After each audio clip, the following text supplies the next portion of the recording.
Hmm.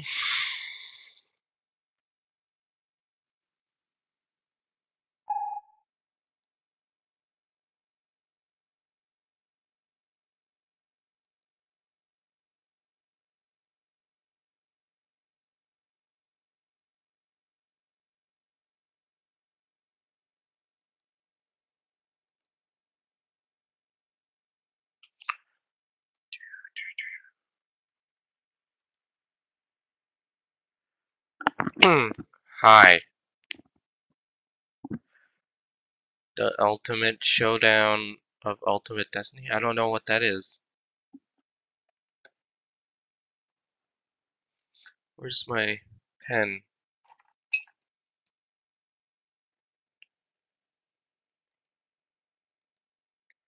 There's Tamamo.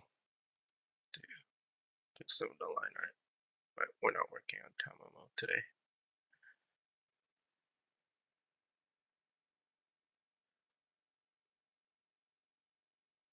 It was the video of 2005. I'm not sure if I was here on 2005.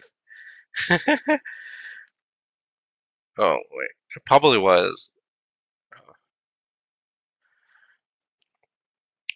But no, I didn't look at the viral videos of 2005 in 2005.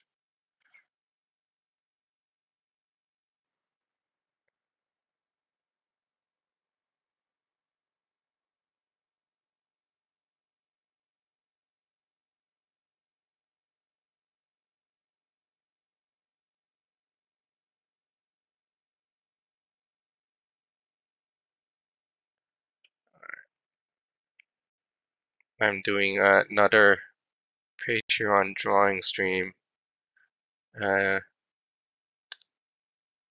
which isn't on purpose. I don't just do Patreon drawing streams. It just happened, the timing of it.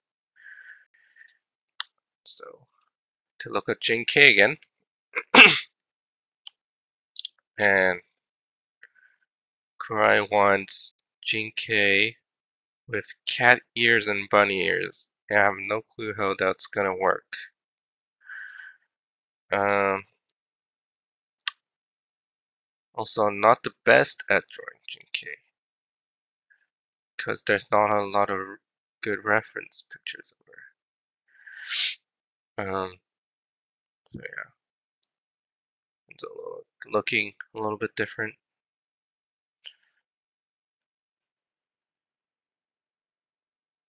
I might turn off Twitter here.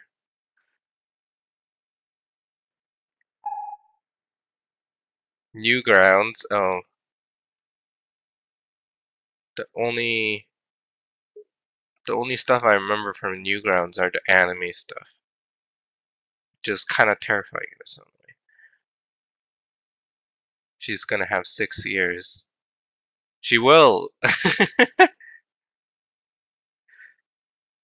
um, I I don't know if Kurai mentioned what kind of outfit she's gonna wear. I think he just mentioned the ears. He just really wanted both of the ears. Alright. I guess I'll go for Bunny Girl then. Then he has like fake bunny ears and cat ears. I mean.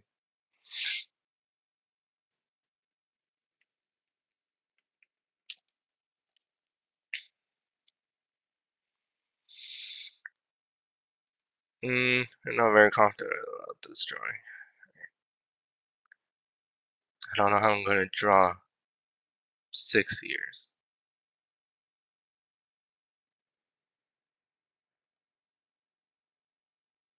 You should be at work. You should be at work. I don't even have coffee today. Do you know what I did last night? I was woken up at like 3 a.m. because my my mom saw a rat in the kitchen and me and my dad had to try to find it, and that went on for a very long time, and I lost a lot of sleep.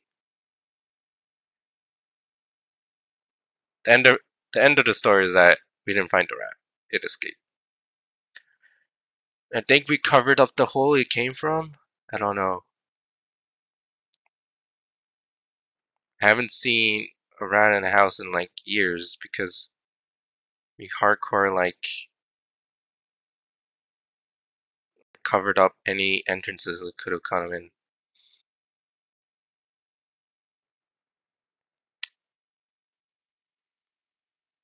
I am an expert at rat chasing out. I think I've helped in other rat searches before. I have this distinct memory of one time I was chasing out a rat, and my family went hardcore and like put rat poison everywhere. So obviously this rat um, was already poisoned, and we found it under the couch, like inside the couch, and then like I had to poke it out. Um, I think me and my sister were only in the house at the time, and I had to poke it with something. And I remember like feeling its sluggish body poking it, and then I chased it out the door, uh, and it probably died in a ditch somewhere. That's what, that's my memory of rats. All right, let's get started. Oh my god. So yes, I've been sleeping for until 1 here, 1 p.m. And I ate like Chinese food just an hour ago.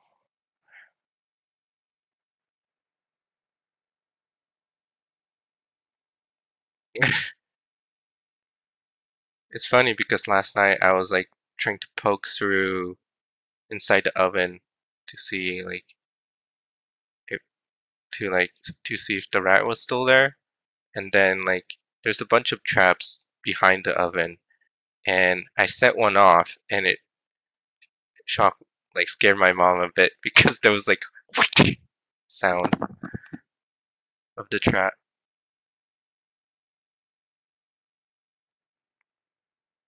So yeah, I was really grumpy during that time. I don't like being woken up at 3 a.m. to help with a rat infestation.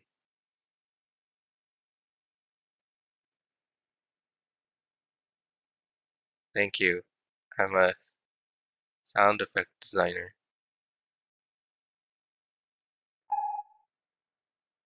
Uh, TweetDeck is making like uh,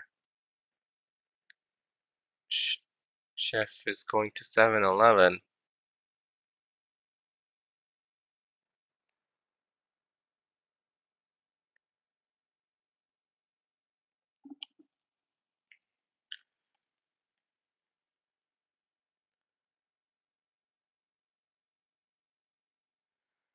Alright, let's start.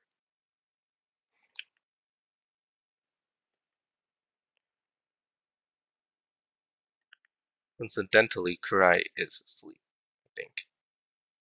He said he won't be gaming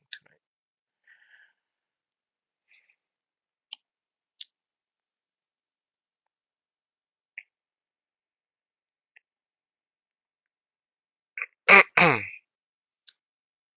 So how are you doing? Shouldn't you be at work?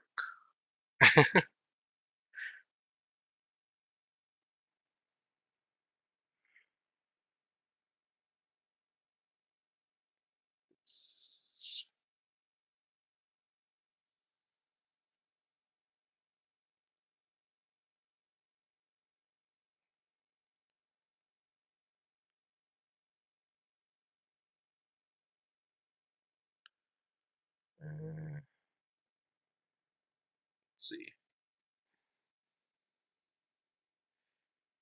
I need a better tablet, but I don't have that better tablet. I should get one. Oh, I should be at work, but I don't wanna, so I'm gonna work extra tomorrow.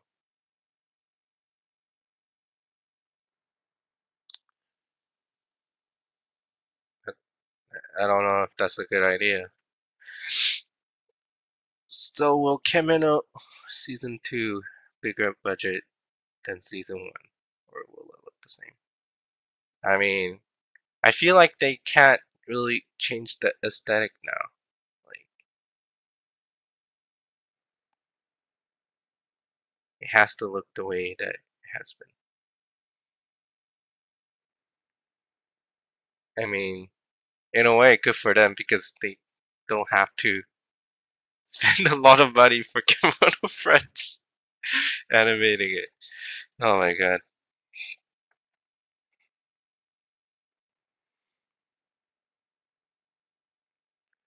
Yeah, like they can change minor stuff like that. I mean, the later episodes of Kimono Friends are animated a lot better than the first few that started with them.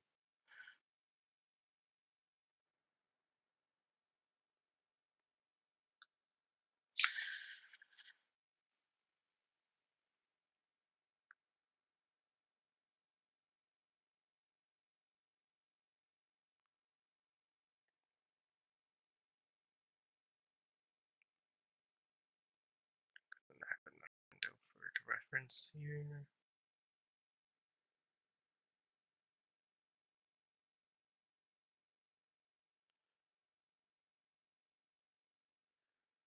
Yeah, the first one was pretty bad. Um, I think the first 3 episodes were the worst. Like, I still remember me posting the screenshot of when the episode where they were lifting the bus to get across the river, and Otter is holding it, and she's not really holding it. She's holding it in the air, which I found pretty funny. But at least they're trying, you know. They improved.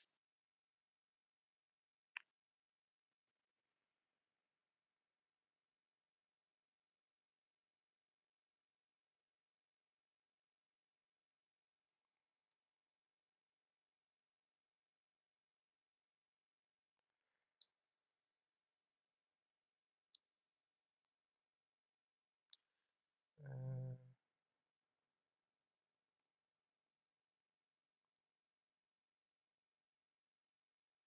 oh my god. I I don't even know what's going on with Berserk.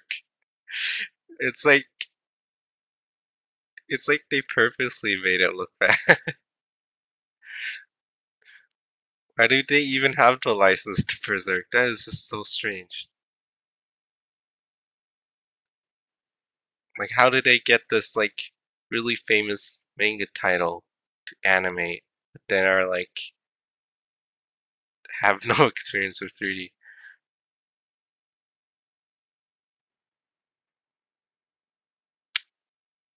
It's very weird.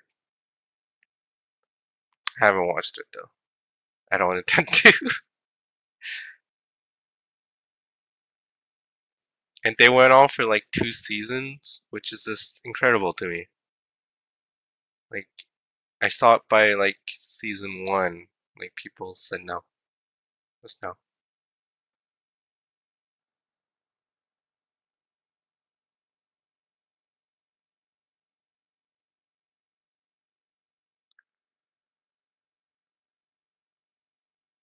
It's hard visualizing Jinkei in a bunny cat ear bunny girl thing. Like, how do I visualize that?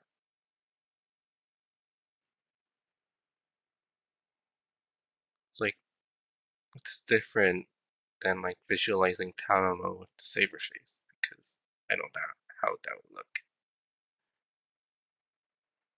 Yeah, I don't know. But you know what I hate though? Is when people go 3D in anime is always bad, but they only have Berserk as an example. I find that infuriating. these are like the same people that won't try Kimono Friends because they think it's like Berserk. Like, not all 3D in anime is bad.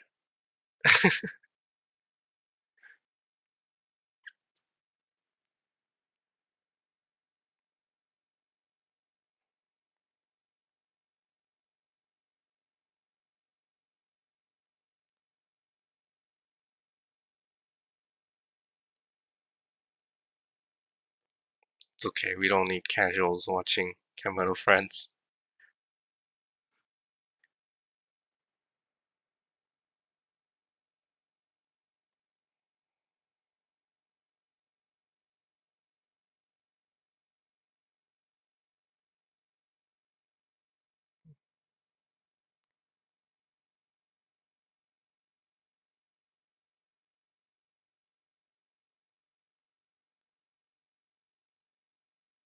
Yeah, I mean, Love Live is such a, I don't know, kind of weird because it just goes from 2D animation to 3D animation without like any warning.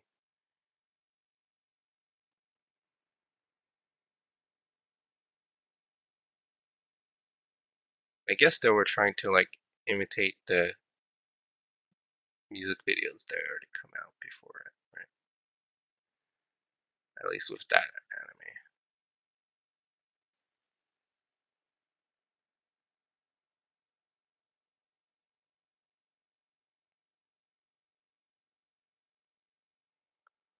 Oh, I like their tonight.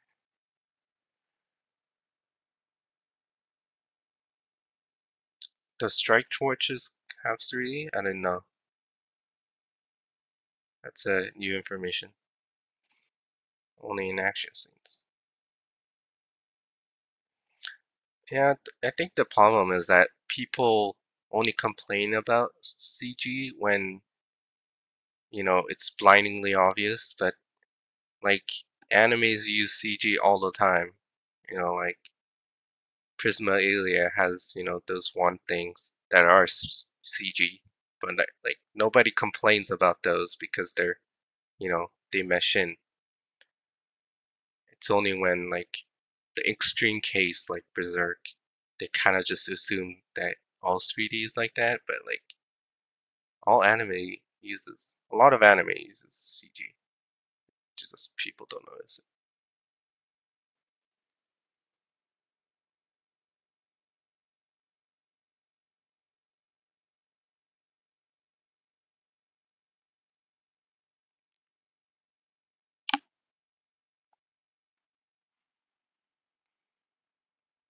She has very wide hips. I must fix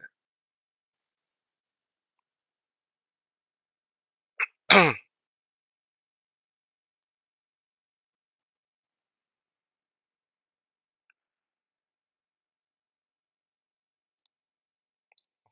Oh, did you know that I don't think I've told this story. Um Yesterday while I was in my 3D animation class, um we were just like picking like a random pose from anywhere to like um try to like copy the pose onto a 3D model. Um and then like I did just Spider-Man because that was like the example, iconic example. So like whatever, I'll just do Spider-Man or whatever. And one person did Saitama, and that another person did the Izuku from Boku no Hero Academia. And it's like, what class am I in? Oh my god.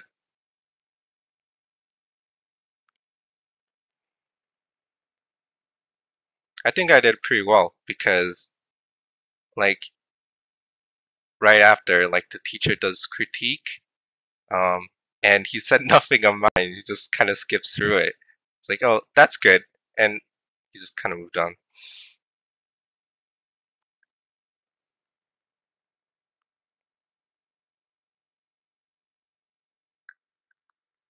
Yes, I've been influenced by Kurai too much to do that pose, obviously. It was a very tricky pose too. He had his like leg up, like above his head, which kind of didn't work with the model because the model was really short. Yeah, it had a weird pose. Um,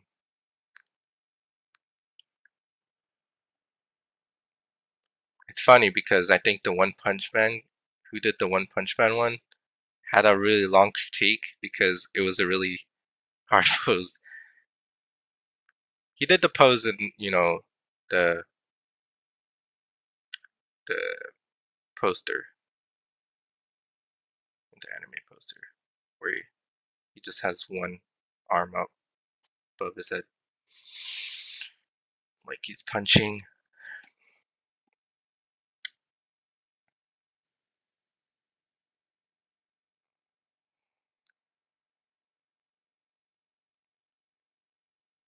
I don't really talk about anime in my 3D animation class, although it's kind of mixed with other courses, I mean other programs. So like most of the people who were doing One Punch Man and stuff like that were in the game design course. I'm in the 3D animation. But yeah, I don't think I've seen people who know anime as much as I do. I think they're just, you know, watching anime casually.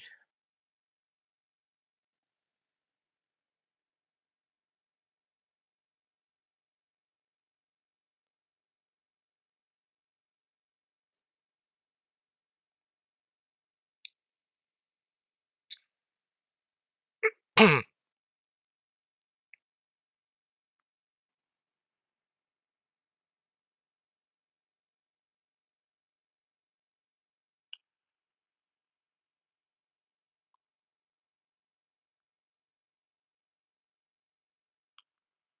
am getting better at drawing just naturally because of my life drawing class. Uh, but only realistic people to draw a real life naked human. But it helps. It helps. Except I'm not doing well in this one because I don't know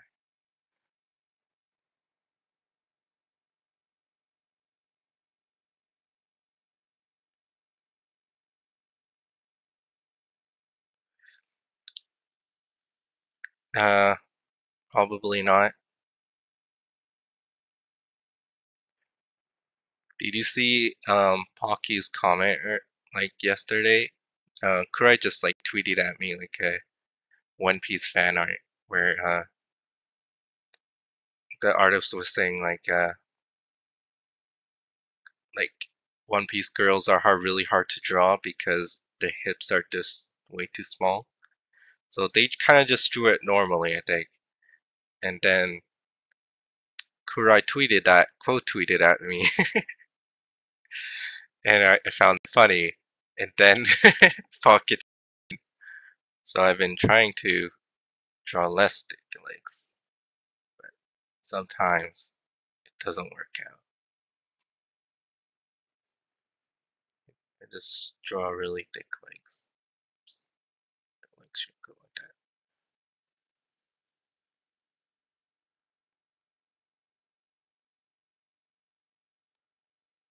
Mm, Because I'm streaming, there's a little bit of lag with my sketching here. So it is going to be a little bit slower. Uh,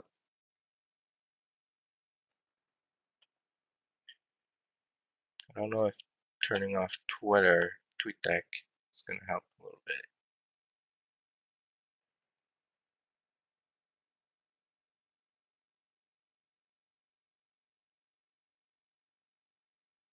I'm just going to say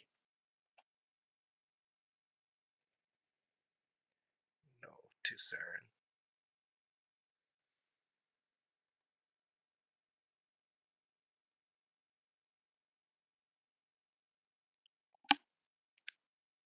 Hmm.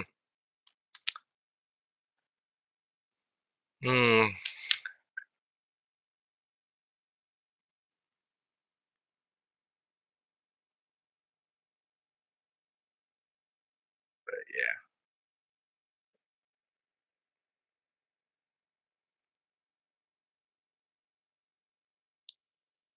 give me something to talk about while I'm drawing.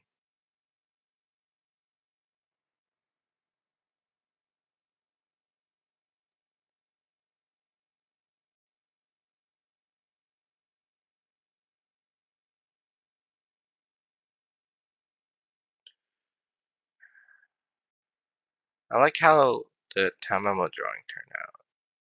I really like it. But it's mostly just copying another drawing.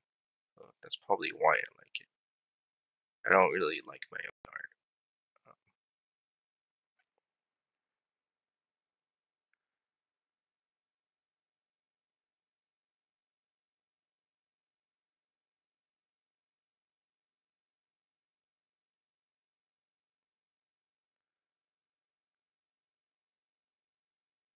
there are some drawings that turn out really well, and there are some drawings that don't.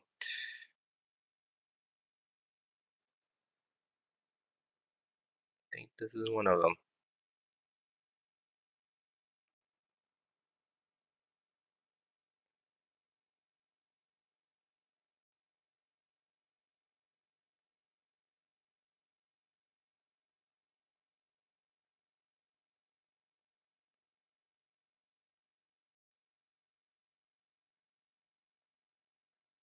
Um,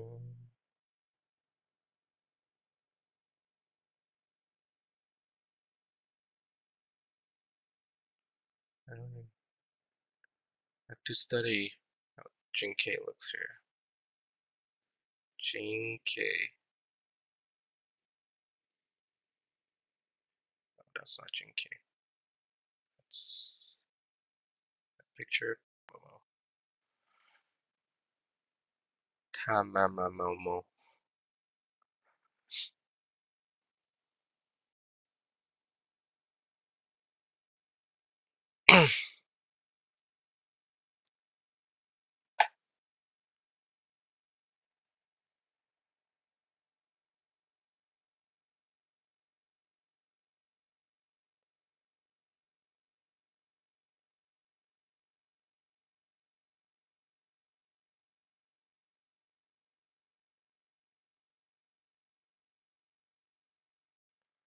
Tamamamo.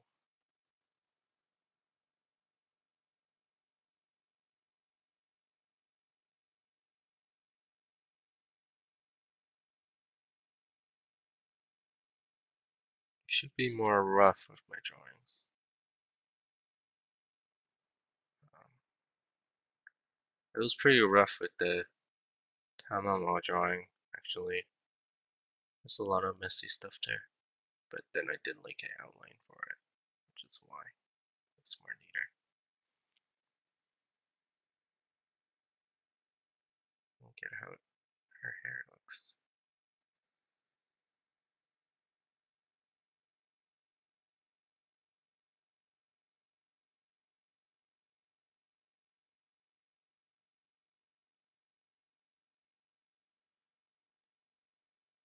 Can't do really precise lines with my current tablet,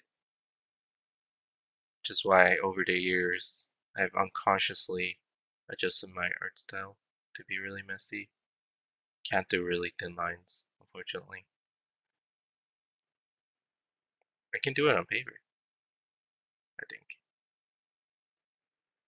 But paper makes me really nervous when I'm doing line art because I can't undo it if I do the line work. And when I fuck up a line, it's kind of there forever.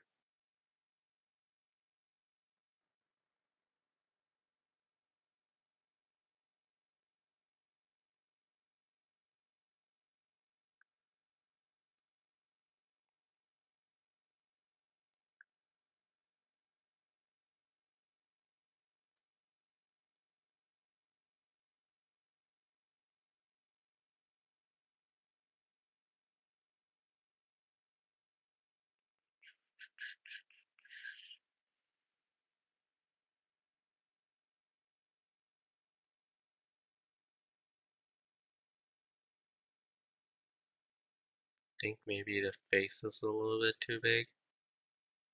Should be a lot smaller. Let me. It's gonna look messy until I do the line.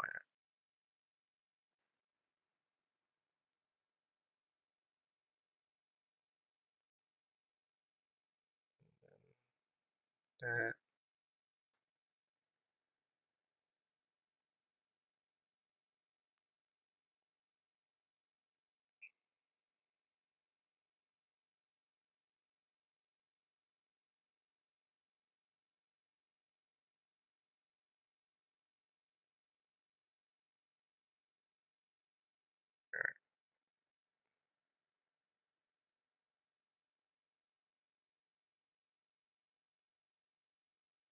That's kind of how it should look. Now it's a little really messy. Oh,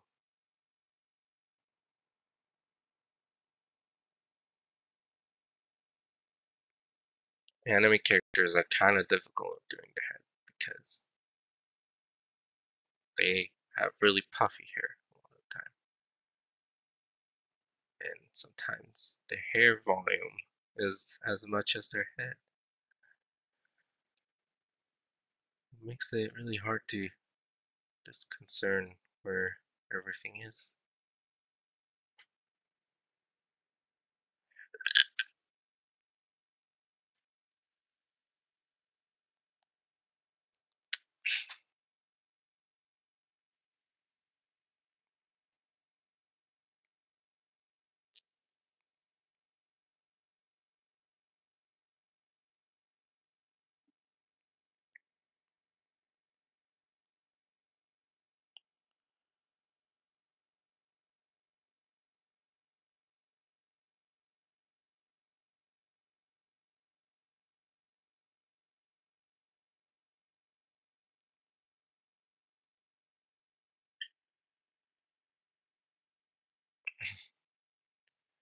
Let me put some music on.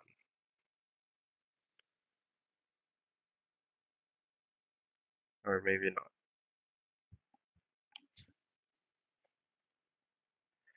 I guess it'll be non-music stream. Too painful to get music loaded in.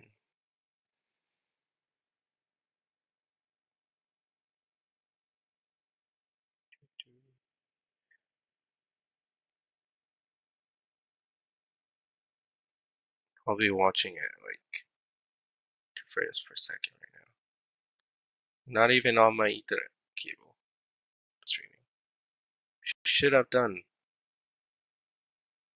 Um,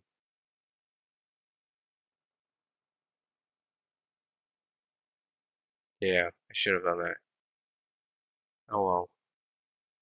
Now I'm gonna draw cat ears.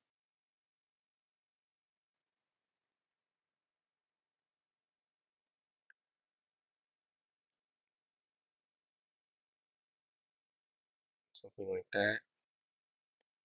Cat ears.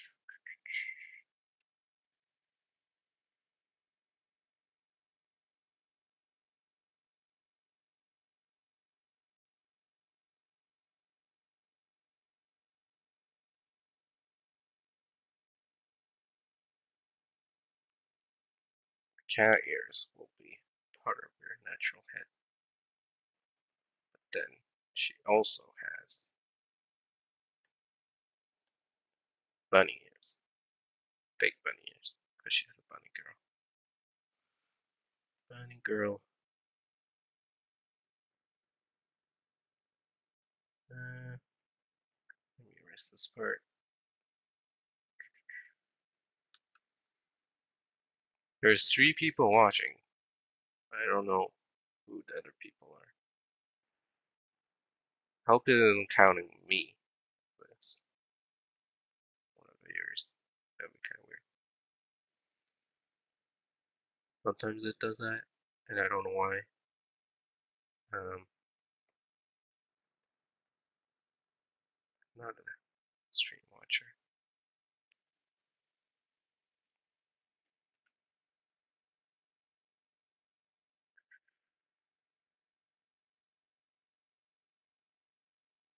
Let me look at Bunny Girl ears. Bunny Girl.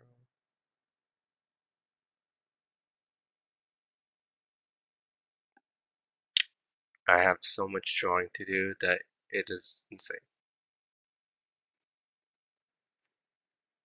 I may have to delay my promise with Dios about the comic contest. I don't think I've done storyboards in time yet. Unfortunately, I don't think it's gonna happen. I may have to delay it for another week. I don't like how these ears look. Shape should be, I don't know. Should it flop? Should it flop a little bit? Yes, it should be one floppy ears. Shouldn't be too droopy, right? I don't know.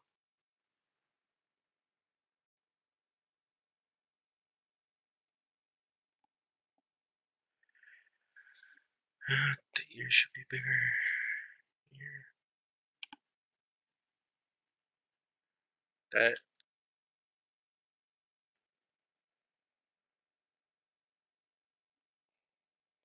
It's really hard drawing cat ears and bunny ears at the same time because one of them is going to cover the other eventually. Unless I lift it up, I guess. I'm going to have to do really high bunny ears. I can't do it too droopy. No, not that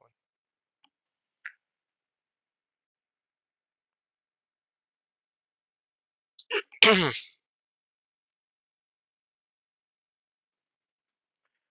I don't even know what I'm going to do for my comic.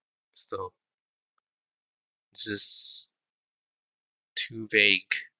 The contest rules.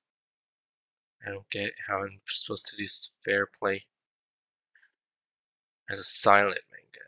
So I don't even get to do text.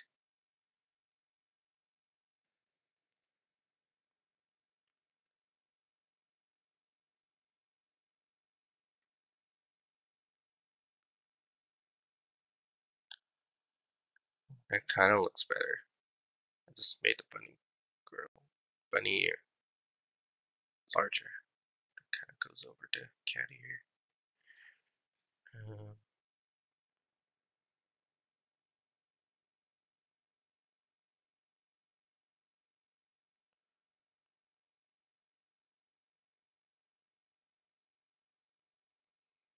this one has to be a little bit more floaty, just so you can see both the ears.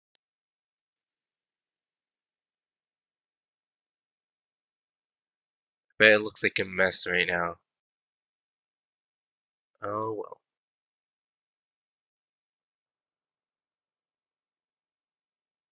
It's gonna look more messy in a bit. Um,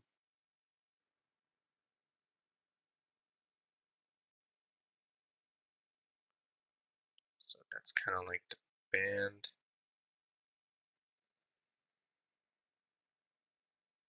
Kind of.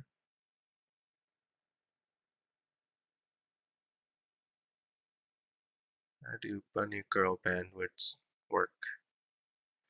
Bunny girl bands. Okay.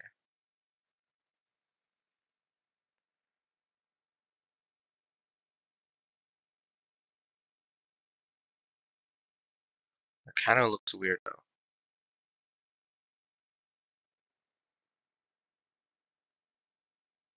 think.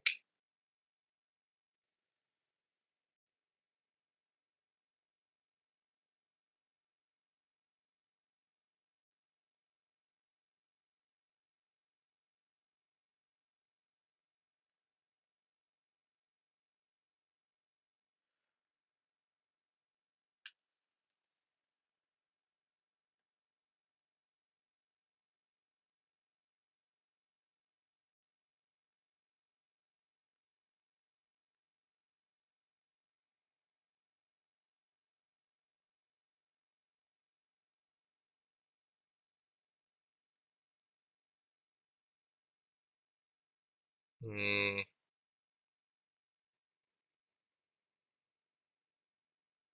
it's kind of hard.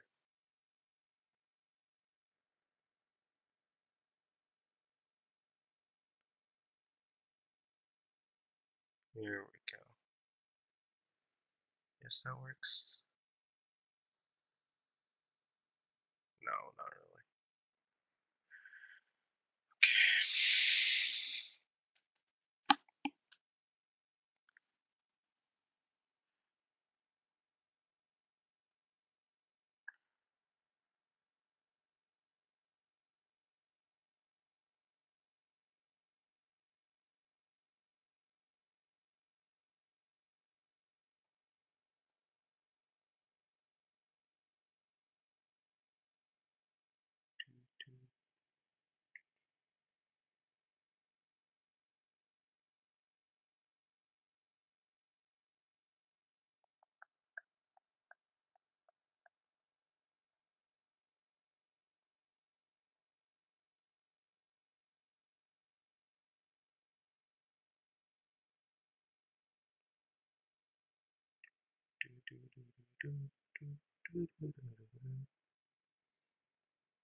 I guess it's fine.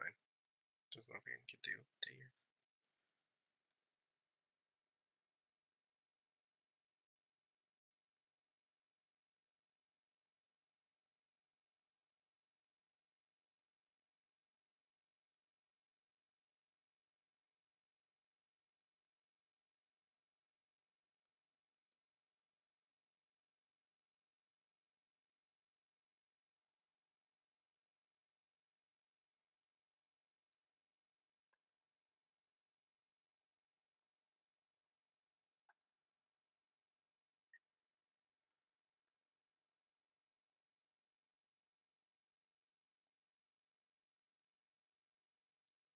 Uh,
I won't be able to tell what anything is after pressing the sketch here.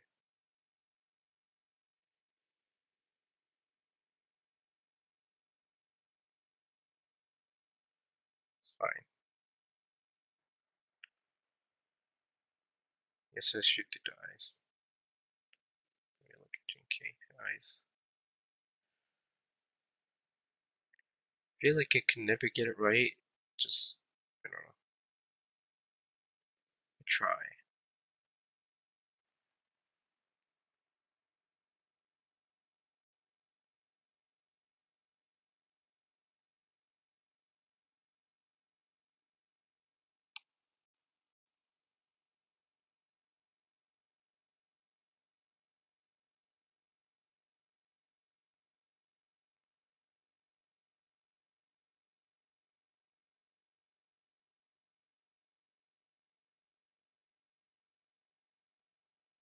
Something like that.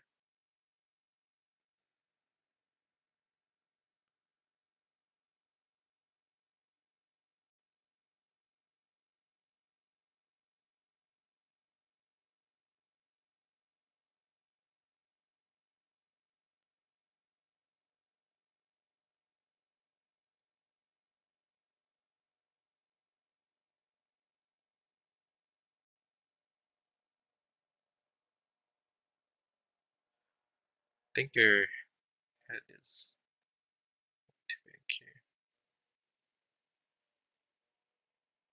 Should push the hair more. I can't see anything now. Oops. Oh, eraser. Eraser. Okay.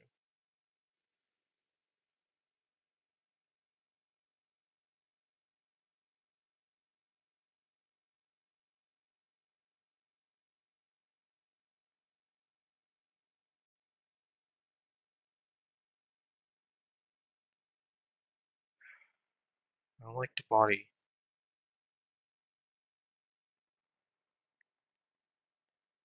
I think these boobs are too big. Virgin cake. I like right like this. You won't see anything anyways because the clothes.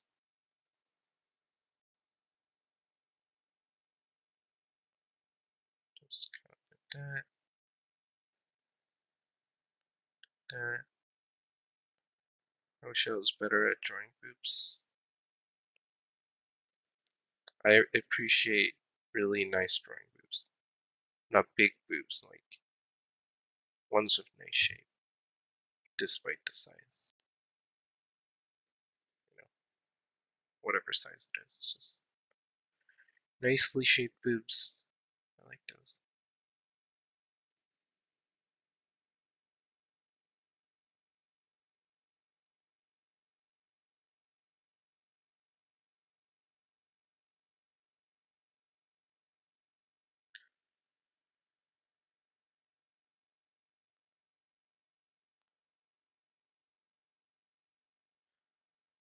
Only trying to clean up wherever it's necessary so I can keep on sketching it.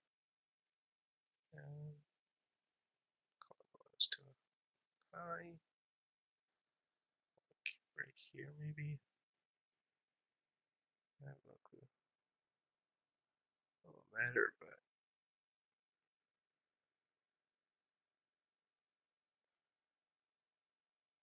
let me choose angle loops.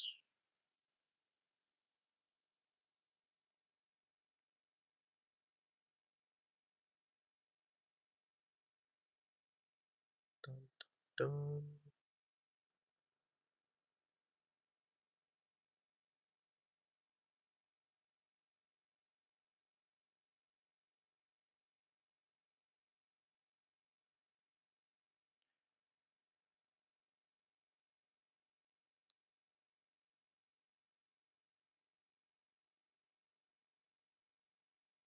Still looks weird to me.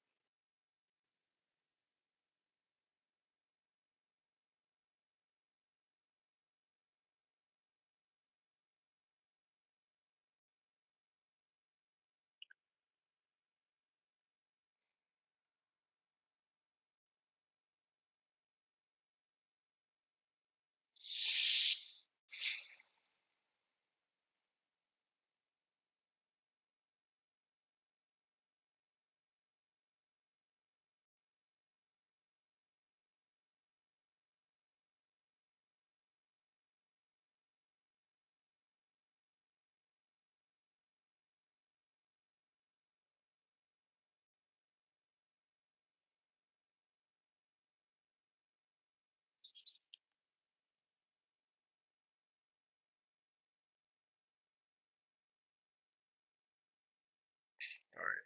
Watch me listen to podcast while I'm drawing. If I get this loaded.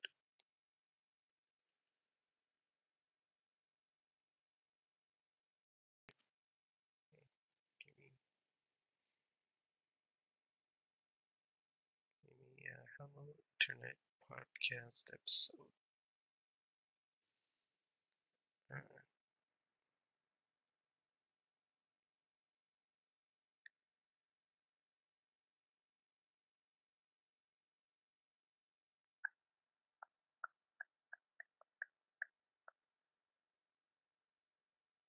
Off topic is streaming. Wonder who that is.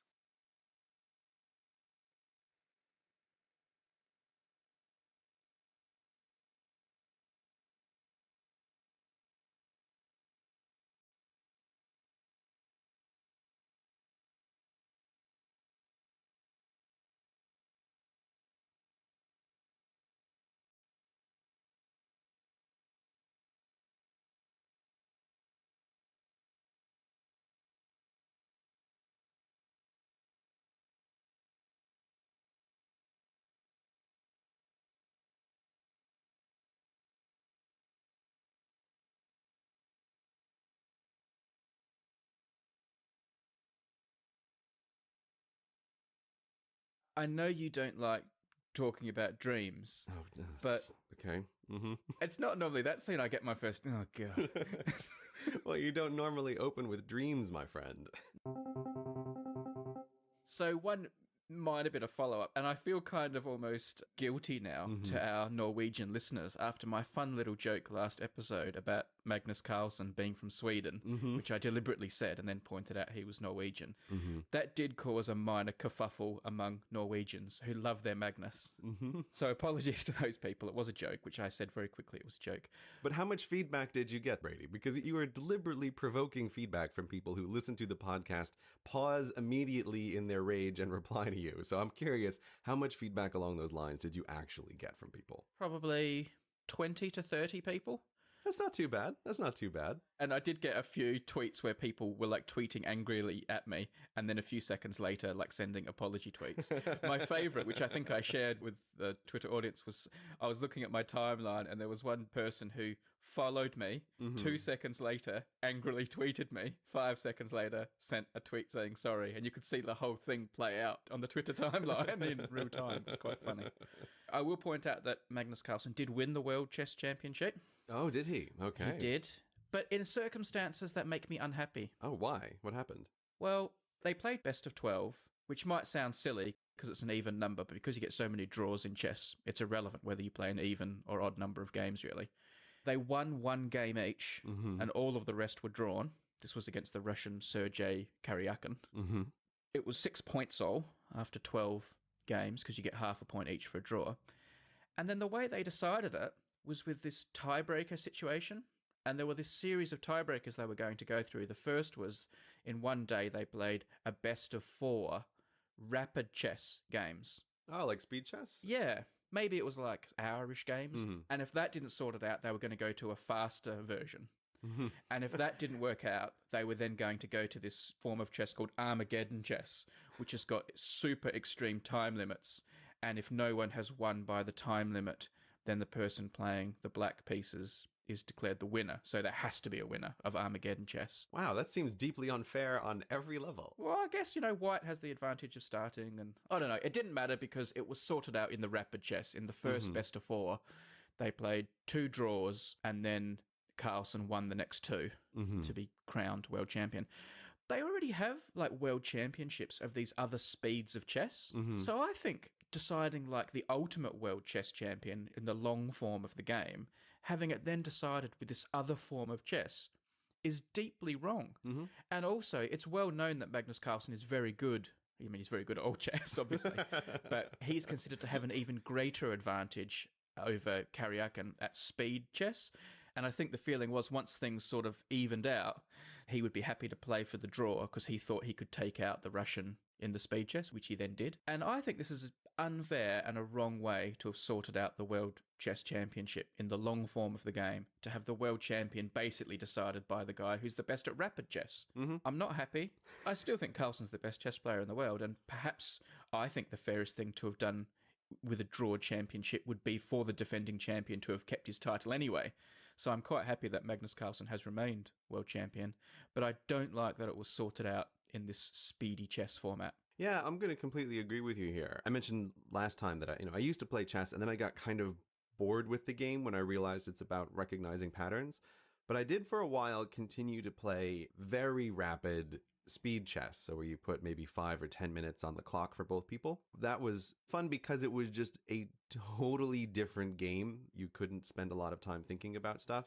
But I imagine for grandmasters who are really honed in on the precise nature of the game, that the difference between the long form version and the hour version might as well be like a speed chess kind of game. I totally agree with you. It's like if they're doing a faster version of chess at the end, it feels like they should almost just arm wrestle for the championship. Like it feels a little bit like we're going to decide the world champion of one game by playing another game.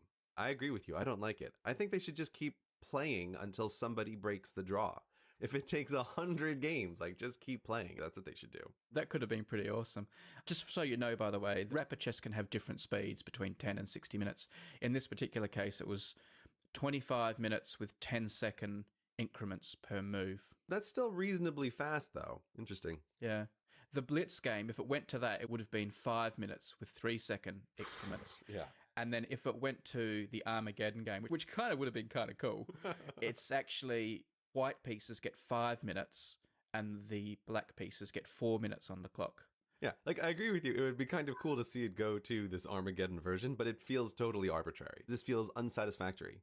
This to me feels very much like what's called a penalty shootout in soccer. Are you familiar with a penalty shootout? That's the thing at the end where they kick 4 times? 5 times each. So if Right. a soccer game's drawn and a draw is unacceptable for some reason, like it's a knockout game in a World Cup or something, they will just take penalty kicks from the penalty spot past the goalkeeper, which also I've always thought was a deeply unfair way to decide a soccer game because it's such a niche discipline of the game. But I guess you've got to sort out draws in a timely way sometimes. I don't know. I feel like if it matters this much, we should just keep going. And I'll agree with you with the soccer games. It's just keep playing. Someone will eventually score a point. We might be here for 5 hours, but what's the problem? Let's keep going. You do have a slight problem as well, though. This is another famous story that I'm assuming you won't be familiar with, but it's a bit of a classic in the world of sport. Mm-hmm. And that is in tennis sets are first to win 6 games. Okay. But you have to win by 2.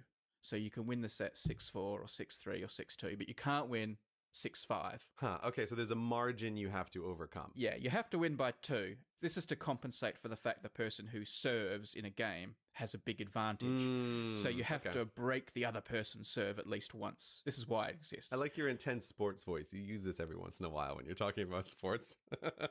This is my favorite stuff.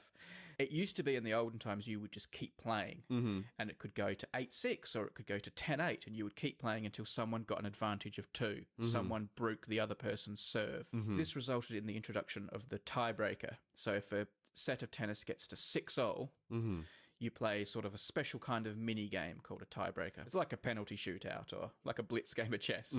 Whoever wins that tiebreaker wins the set 7-6. You move on to the next set. But in Grand Slam tournaments such as Wimbledon, it's considered unfair to decide the whole match on tiebreakers. So in, say, a men's game, which is best of 5 sets, the first 4 sets can be decided by tiebreakers. Okay. But if you get to 2 sets all, and you're playing the 5th and deciding set, it's considered unfair to that with tiebreaker.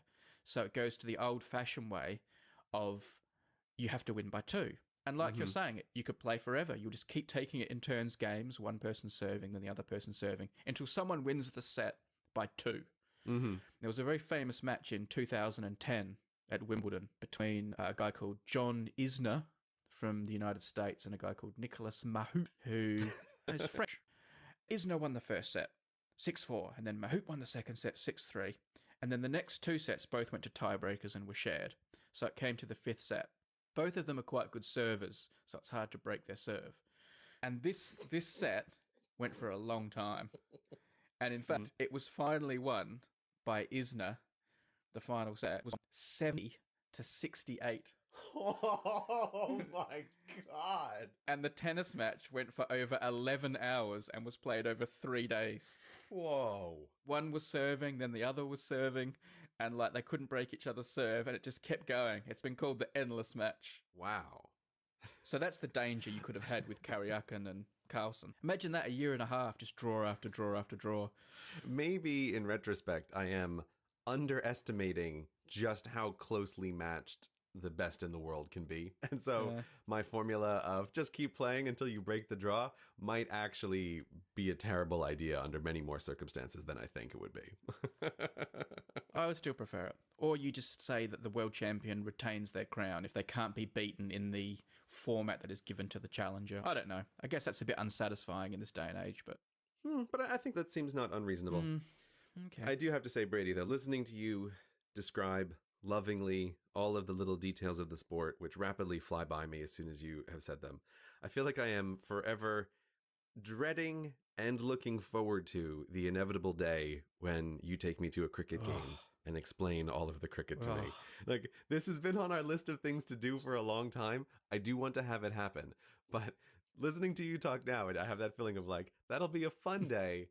And also an incredibly mentally exhausting day. For me too, though. I'm so frustrated by it already because... It hasn't even happened. I know, because there's such a balancing act between just understanding the fundamentals of the game, the rules of the game, and then the nuance and the game within the game, which is what people love so much. But you can't appreciate that until you understand the game. You know, you don't know which way to sort of tip it. Do I lovingly explain the game within the game and the nuance, or do I have to just explain the basic rules? And it's hard to get that right. I mean, this is actually like what our job is with making sort of educational YouTube videos as well, right? It's like, this is always the problem, especially when you assume that the person listening, like in this case with cricket, knows essentially nothing. You can very quickly work yourself into a situation where it's hard as the more knowledgeable person to know where to begin. Because it's like there's lots of stuff that's interesting once you know all of the background, but it can be kind of hard to disentangle what's confusing for someone new to this topic. And I think with the sports stuff, what you may find is you might have to go way more basic than you're even imagining, because there's probably lots of things common to all sports that you just don't even realize that I am unaware of, that we might have to start with ground assumptions. So, Okay. So the reason I brought it up was because we have a little bit of follow-up. We were talking about the new Norwegian banknotes a while ago, which had some quite cool designs. And I was contacted by Tim the other day, and he told me that they're official now. The ones that we discussed way back when and linked to in the show notes have been slightly tweaked since and honed and refined and signed off, and they have now got their final newly designed banknotes. They don't look much different to me. They're pretty much how we discussed them last time, sort of nautical objects and things like lighthouses and fishing boats.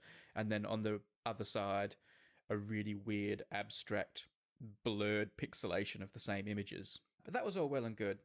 But then I was trying to read a bit more about it, thinking, how are people responding to them? And at that point, I realized they're actually still not in circulation yet. This is one of these news stories that has about 18 false starts. like water on Mars? Yeah, water on Mars, exactly like that, yeah. So, although the designs have been finalized, they don't start hitting people's wallets and purses until around the middle of next year. But one thing that I did find interesting was this news story I read. It said these banknotes have been described as the world's most beautiful banknotes, in quotes. And I thought, that's interesting. I wonder who did that. And then I've done a bit more digging, and it seems like there's no real source to it, and it actually comes from the Norwegian bank itself. Was that by like the designer's mum or the head of the bank? Or some official design organization. And it did make me think, it's amazing how just throwing something out there, and especially putting it in quotes, like, actually, I've got an idea. I'm going to do a tweet. I'm just going to write, hello internet, and then in quote marks, world's most interesting podcast. What I'll do then is I'll put a little dash 2016, because when you do that as well, it seems like more official. Okay, perfect. I'm putting that out there. All right, I'll retweet it, help spread it along. You read it first on Twitter. So Norway may have the world's most beautiful banknotes, and they're now being discussed on the world's most interesting podcast. You're just putting that quote out there. We had a few retweets and likes already, so word's getting out. I mean, you are a fan of these banknotes, as am I. What do you think of world's most beautiful banknotes? Are you willing to endorse that? Again, I'm a fan of these notes, but that exact quote, like the world's most beautiful, I'm not sure I could sign off on that. Maybe they're the world's coolest banknotes. That's what it should be, right? Brady Haran, 2016, world's coolest banknotes. But what this doesn't seem to me like is almost designed by committee. Like, they've made some bold choices. It doesn't mean that I necessarily like everything that they have done, but I like that they're visually distinct banknotes. They look different from other stuff that I've seen. Thumbs up on this one, Norway. But most beautiful, I'm not 100% sure. I like your description way better. Well, maybe the Bank of Norway will update their website and have my description instead. That would be a coup for the world's most interesting podcast.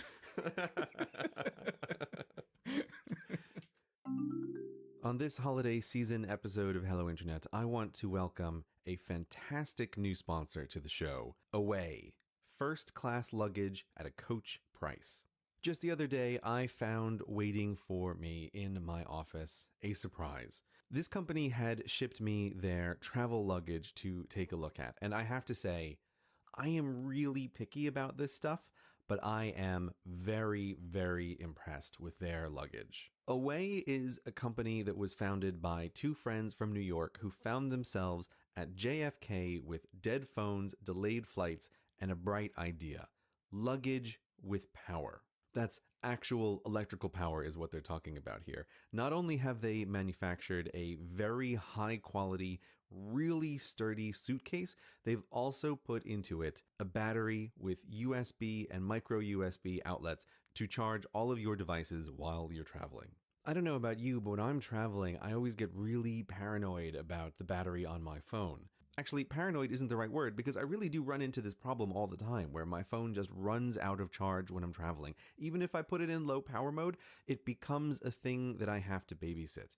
But Away luggage with their built-in battery will allow you to charge your iPhone 5 times over.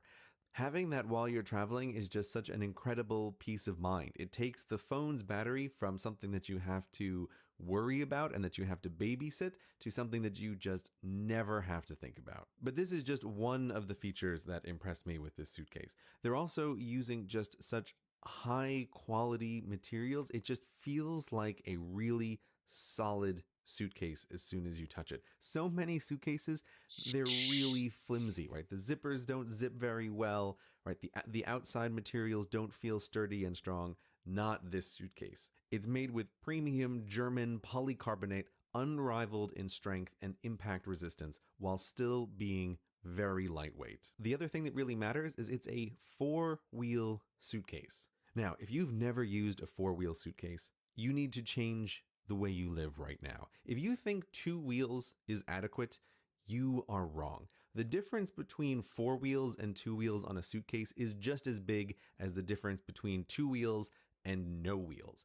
Being able to take a suitcase and have it by your side all the time like a really well-heeled dog changes the way you can move around an airport. The suitcase is always just right by your side. It changes the way you interact with lines. It changes the way you move in a crowd. It changes the turning radius that you can make when you're moving around.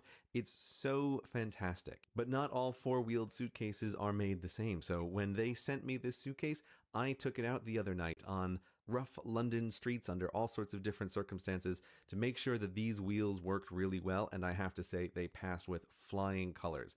There are so many features about this thing, I couldn't possibly run through them all, but I do want to mention just a couple other quick things. They have a TSA approved combination lock that is built right into the top of the bag to help secure your belongings, but also make sure that the security agencies in the United States don't rip open your bags if they ever want to take a look on the inside. That's a thing that will really ruin your day, right? American security in the airlines is enough of a hassle. It's really unpleasant when they tear open your bag to get inside of it. A TSA approved lock, that will avoid a really unpleasant situation on the other end of your flight. So this is also, like 4 wheels, a bag has to have a TSA approved lock on it. Of course, the carry-on size is compliant with all US major airlines, while also maximizing the amount that you can possibly pack inside of it with this clever patent-pending compression system that they're using, which is quite neat. There's just so much about this that makes it a really great suitcase. It's obviously like an engineering mindset applied to the problem of traveling and packing. They're so confident in this suitcase, they offer a lifetime warranty. If anything breaks, they'll fix it or replace it,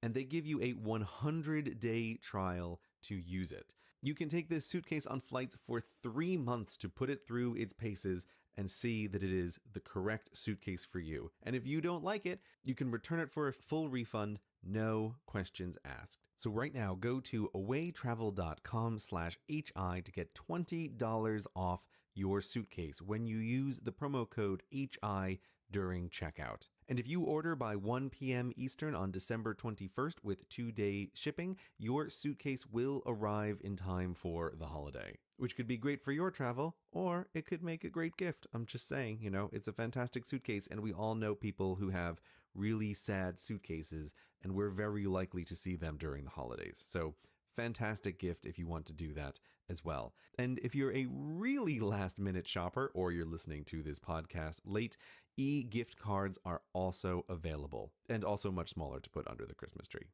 So once again, thank you to Away Travel for sponsoring this episode of Hello Internet, and you should go to awaytravel.com/HI to check out their suitcase and get $20 off with promo code HI. Got a couple of viewer emails. I liked this one. Hello, Brady. I'm a firefighter, paramedic in Virginia. Stumbled across Hello Internet podcast recently. I listen quite often during training exercises and workouts at the station. Due to the nature of the job, I have quite a bit of downtime, and I've listened to the first 40 podcasts in about 3 weeks' time. Not bad. So within a month, I should be caught up to current. I wanted to share an interesting story regarding the podcast at my job. I was listening during a workout, and we received a call for a structure fire just down the street. I rushed to throw in my gear and jump in the truck to head to the incident. Upon arrival, there was heavy smoking showing from the structure. A very frantic lady ran up to us. She stated her dog was still in the structure on the second floor. Oh no. Here he lapses into normal language. As we entered the house, so we now know what the structure is, I somehow restarted the podcast in my pocket and still had the earbuds in. I ironically was listening to the story of Derek the skydiver in episode 44, jump out of planes while listening to the podcast. So nice little symmetry there. And although it was absolutely incidental, I just wanted to let you know that you and Gray played a small part in saving a golden retriever from a burning building. Not bad, eh? Oh, that's fantastic. Yeah, I like that one. And it does sound very legitimate with the firefighter lingo. That's fantastic. Yeah, I mean, like all these stories, it could be made up. I believe it. I believe it's true. There was no photographic verification provided, which I always enjoy in emails. But for all I know, that could be a work of fan fiction. But if so, well done. Yeah, I'll let it pass. But next time, if you're a firefighter saving a dog in a burning building, we would like the headcam footage with the Hello Internet audio playing in the background at the same time, just to be sure. That would get you a Hello Internet Medal of Honor. I also wanted to share another viewer interaction from a while ago. I can't believe I forgot to tell this story, but also I just realized I'm on brilliant accidental pun form today, because this will be a truncated version of a story about trunks. Because, as you know, I don't mind an old trunk, an old steamer trunk from the good old days. You have a magnificent one in your house. Yeah, the coffee table in our lounge is a lovely old steamer trunk with old initials stenciled on it and still some old stickers from the days when it was going on ships and things. I love that they've got like names painted on them and they've got a bit of a story to them. I like that they've got a history. And they're also nice looking objects and they're quite useful for storing things as well. So it's win-win-win. So I recently had an email from a Tim in New Zealand who came across a trunk they thought I might like. I've got it here in the room next to me. You can tell how the story's going to end already. It was used on a passenger liner called the SS Ionic, I believe, as in Ionic Bond, travelling New Zealand to London. And the passenger's name, which is painted on it rather ornately, is Miss Harron. It's always been my dream to find a trunk with like BJH, but to have one with my surname, which is reasonably unusual, was a coup. So this Tim from New Zealand said, "Look what I just found in an antique store, like around the corner." And I was like, "Can you go back and take some more pictures of it?" So he went back and took more pictures and sent them to me. And Is people talking on the stream? Did it freeze?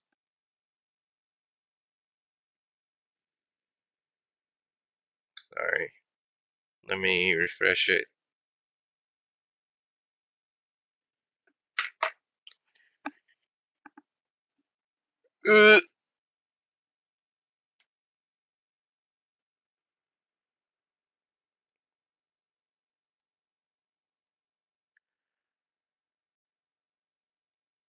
Alright. YouTube is being really laggy.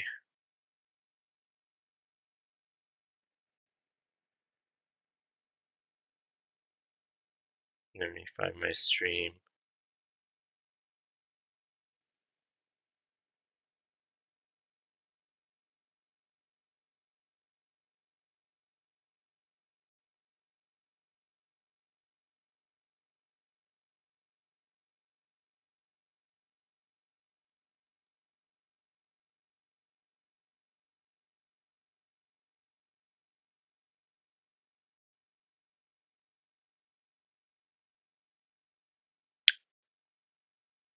Come on, load. Dumb computer. I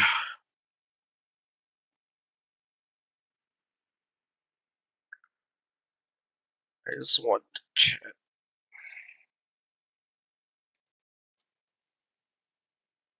I don't think people are saying anything. Oh my god. Fucking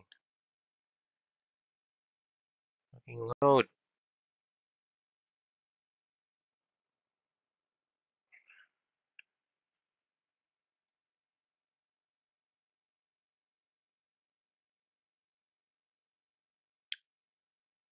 Oh, there we go. Come on, load. I thought you guys stopped talking, but I guess the chat wasn't loading.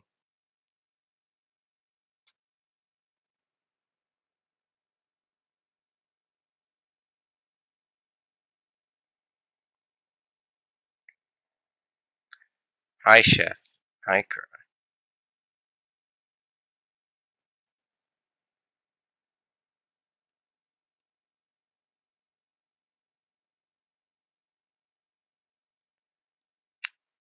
I see I see the chat now. I'm sorry.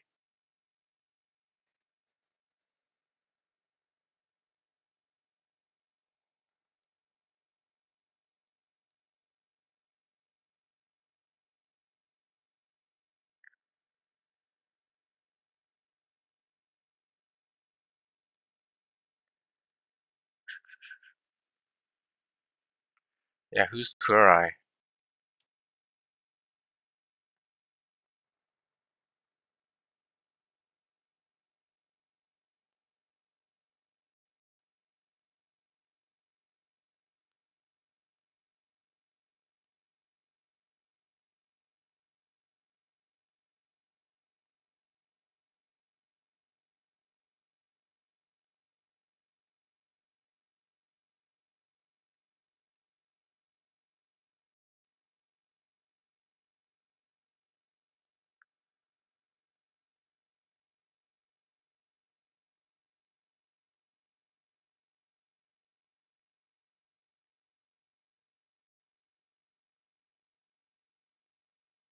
So how are you doing, Chef and Kurai?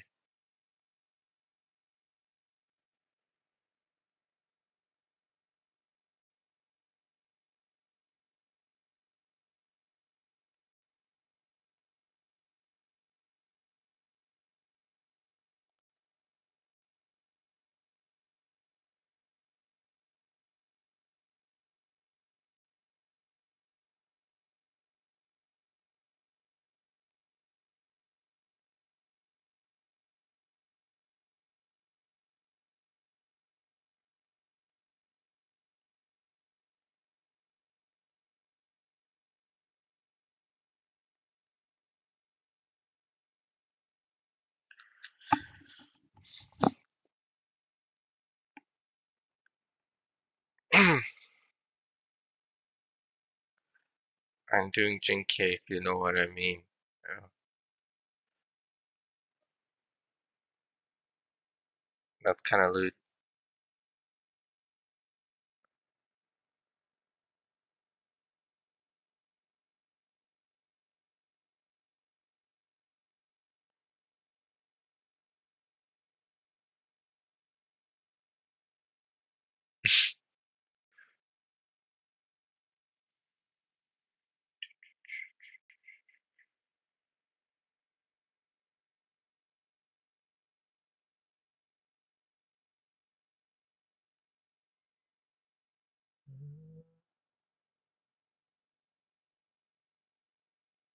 I don't know why the hair goes like this.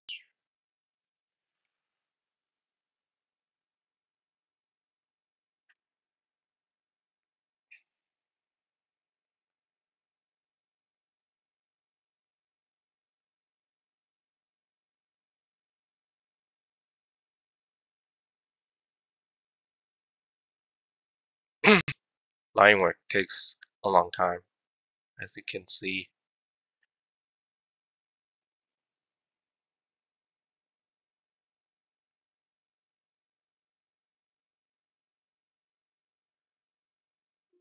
While you, well, no, you loot. Well, I am very loot. Thank you for saying that. Let me look at the Jinkei picture again. Let me look at her hair. Yeah, so she should forgot the ear. Then the hair goes kind of back here. Mystic Messenger is getting a new route. You mean like a new character?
Not a new character, but you can date V now. Okay, that's pretty cool.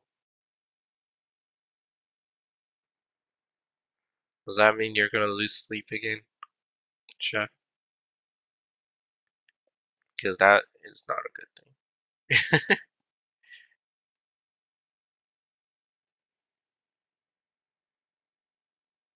I don't know. I think I saved it. No? No, never mind.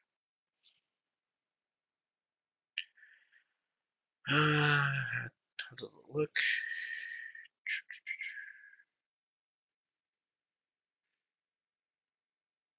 No, I'll go like that.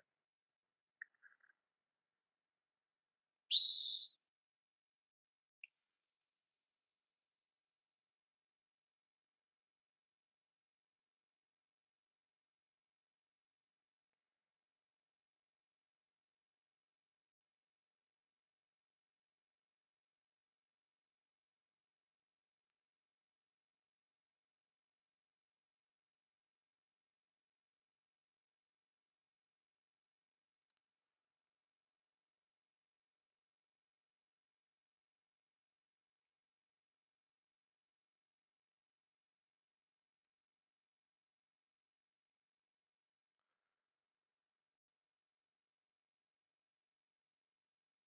But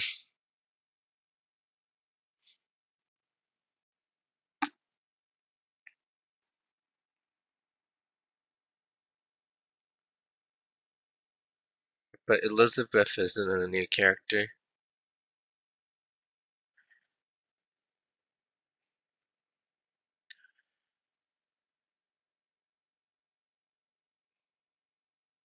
Why didn't they do that for April Fools?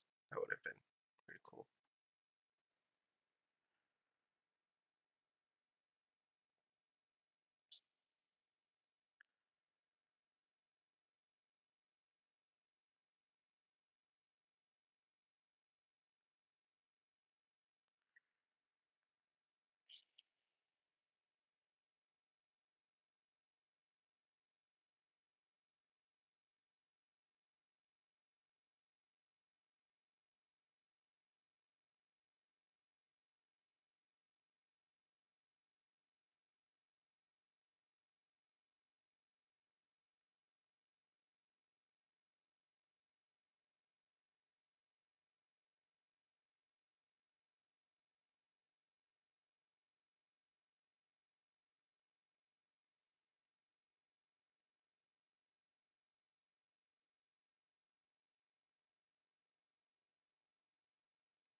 They should hire me as an ideas guy.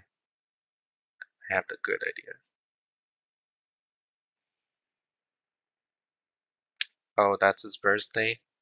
That's pretty funny. That makes sense.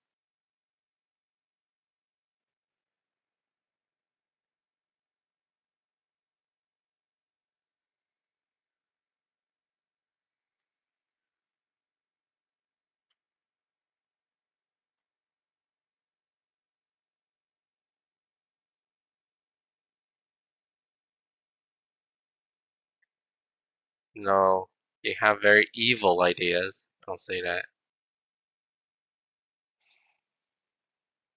It would be a bad idea hiring you.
No.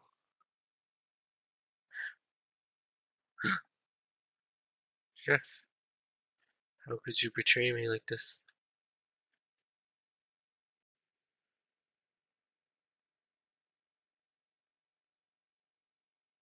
You can't hire an evil man as a ideas guy.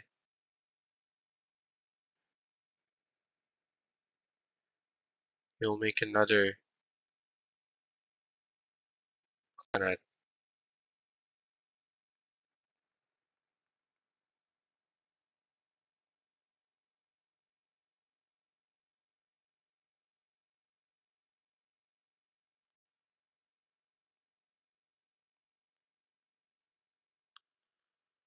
Five people watching, but I don't think five people are actually watching.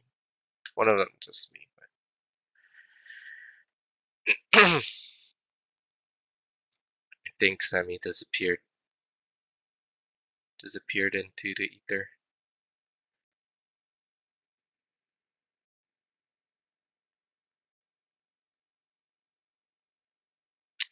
Oh, hi Dios. Welcome to the stream.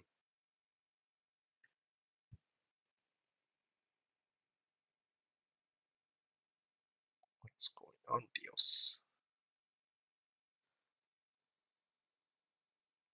Or should I say Leafstro? The person that is difficult to tag on Twitter.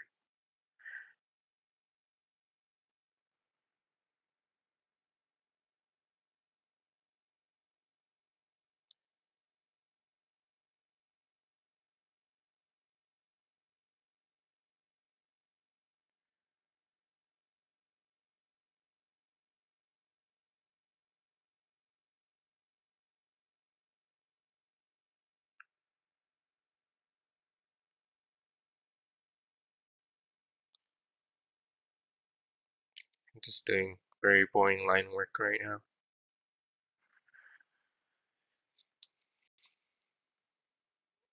I mean, if anyone has any questions they want to drop me,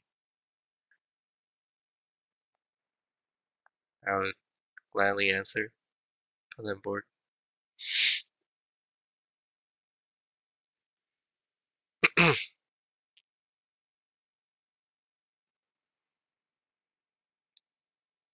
You're right. It's not Dios, it's actually someone impersonating.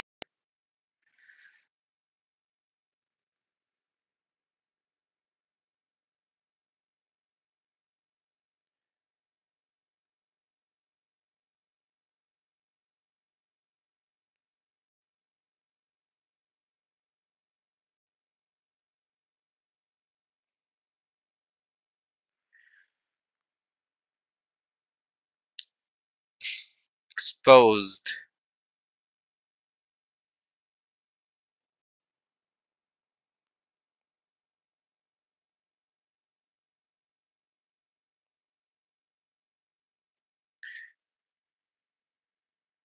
Kura, I don't think you believe that it's an imposter, considering you're asking a question about Shadowverse.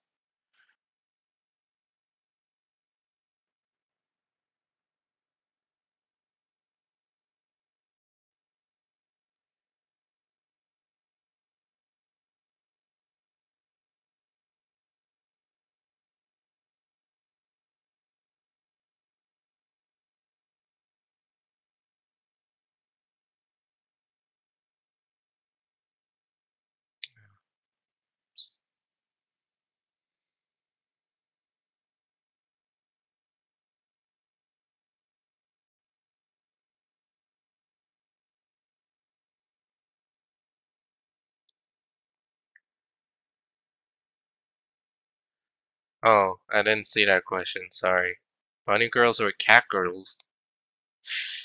That's a difficult question. Uh,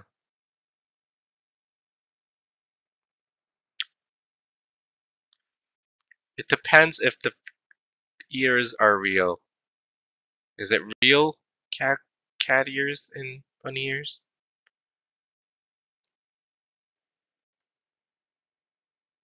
Oops.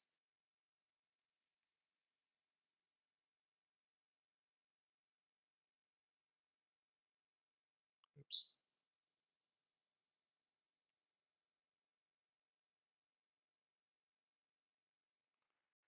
It's very hard to draw with like in here, especially the line work. I don't mind if it's a little bit rough, but yeah.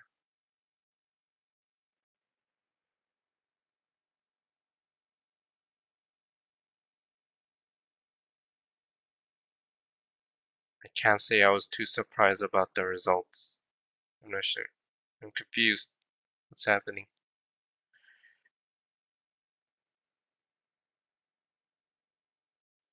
Oh, Shadowverse. Real cat ears, fake bunny ears. That's still pretty hard. Uh, I do like bunny girls. Um, mm, I guess I'll say bunny girl, but like it's a very close battle. I don't have a real preference over the other, but I do like bunny girls, by the way.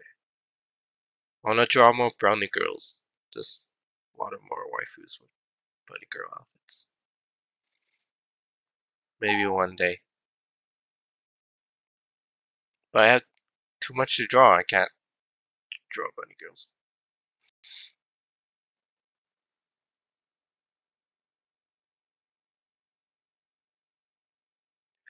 What do you prefer, Chef? Cat girls or bunny girls?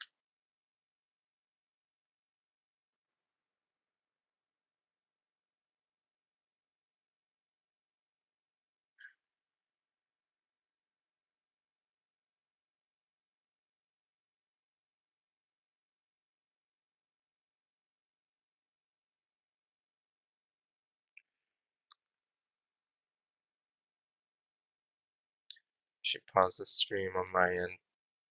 I don't need to watch my own stream.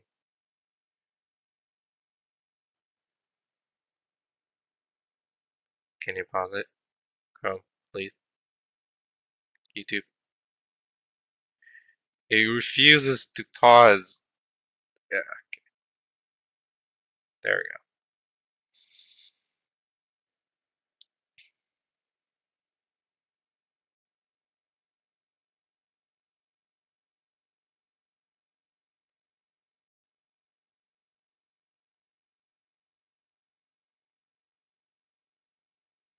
So I have no clue if like sometimes like your chat is like gone or if it's just slow.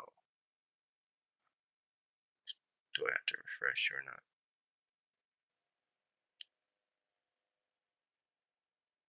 You like wolf girls? I feel like that's avoiding the question.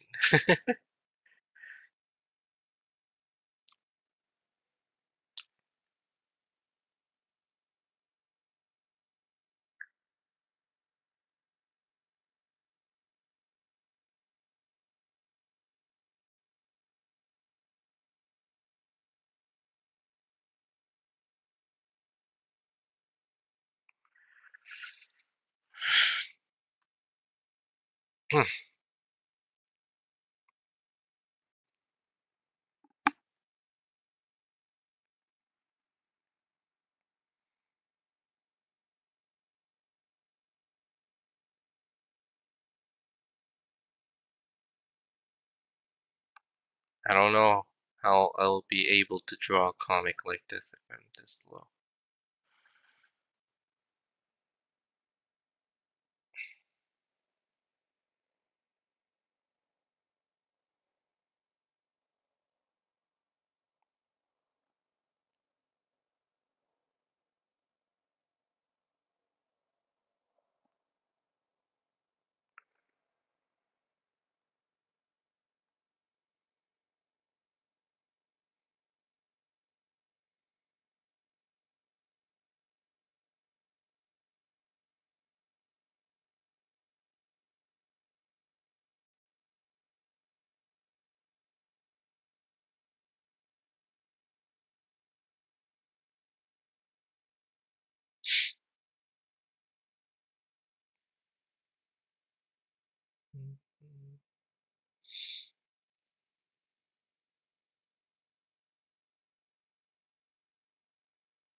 Ah, my hand is a little weird.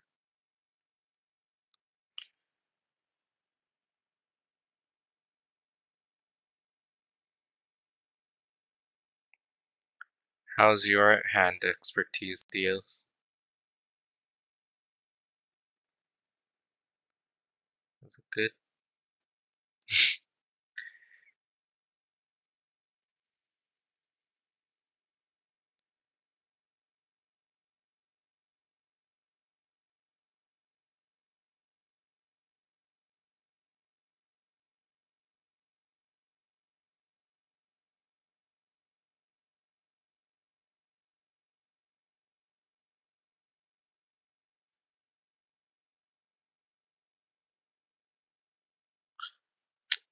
Is he gone?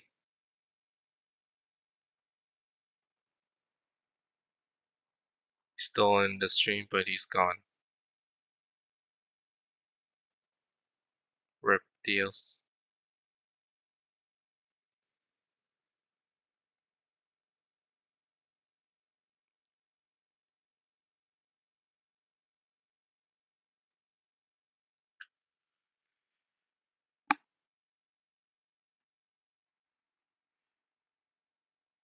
Oh no, he's not dead. It's a miracle.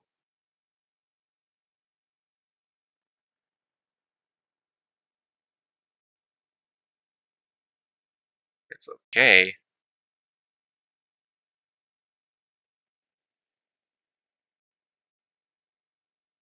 But nobody is good at drawing hands.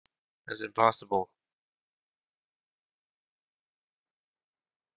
Show me your ways, Dios.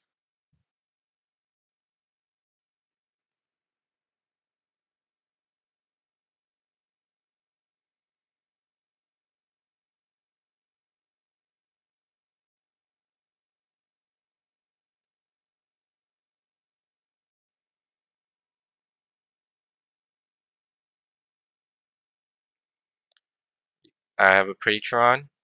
Yes, I do. I rarely update it though, but I'm gonna update it today. Hopefully. I was gonna do it this morning, but then I woke up really late.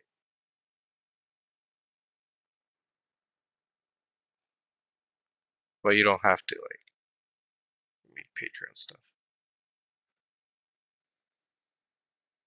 I'm not even doing like just this stream because I said I wouldn't on Patreon or anything. Just timing. Lucky timing, I guess, for each stream that I've done. Patreon join.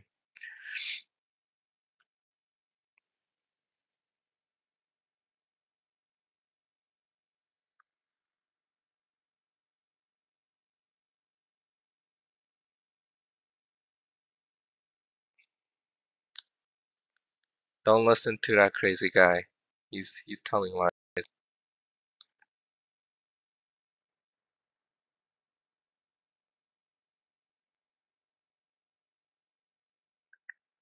I'll reduce the wrinkle.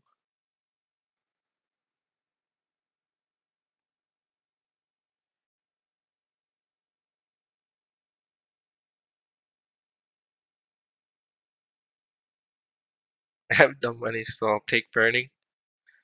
Um, that's a bad idea, the chef.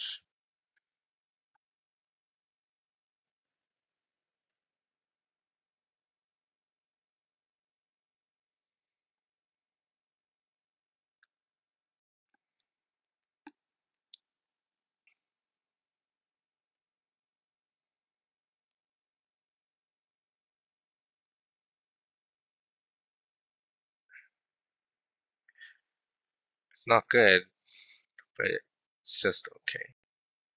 Okay is like on the level of people who draw hands.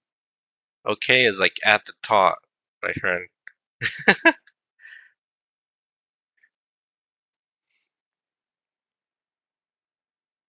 Hands are like really hard to draw.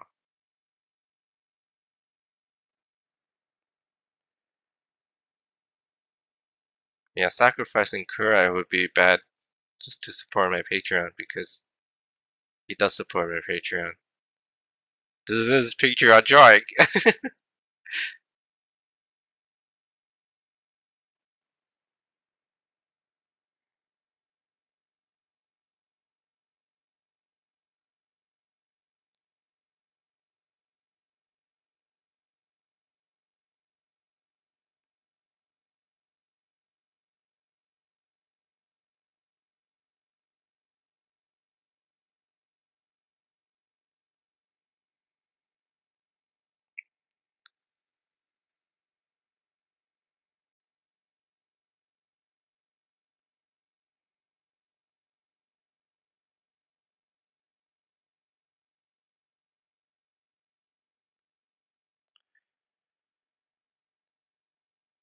Maybe you should try drawing people in action poses instead of trying to do still images.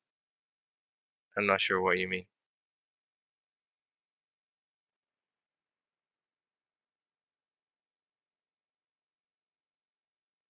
Want Jinkei to like fight in a bunny girl outfit with cat ears? That'd be kind of weird.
This is a good idea, except the next drawing, which shows a terrible idea.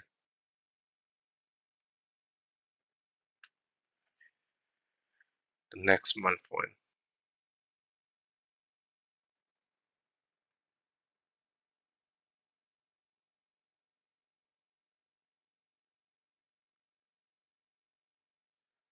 She does.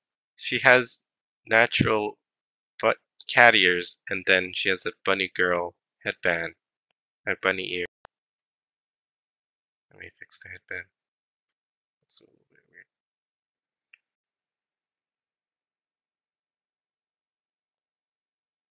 weird. Hmm. Yeah. Maybe I'll do more dynamic poses later.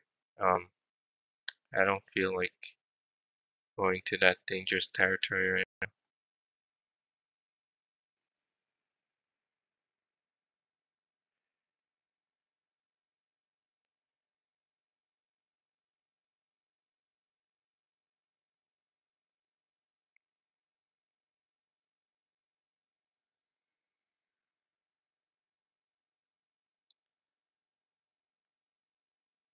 It's just because Jinkei is not easy to draw, I think. At least for me.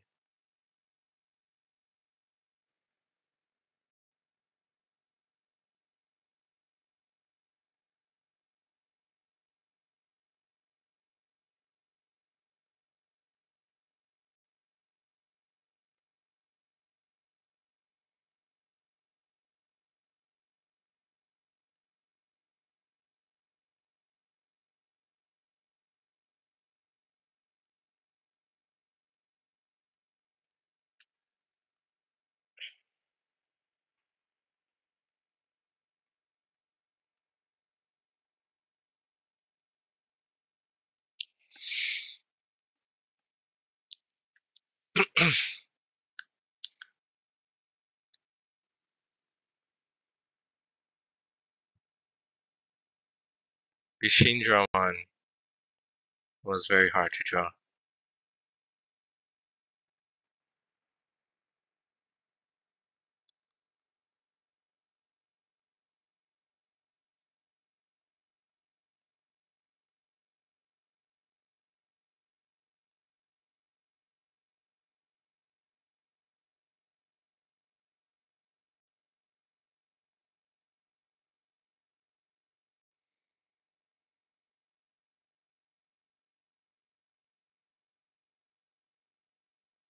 Sorry, Goto? I'm not sure what that one is.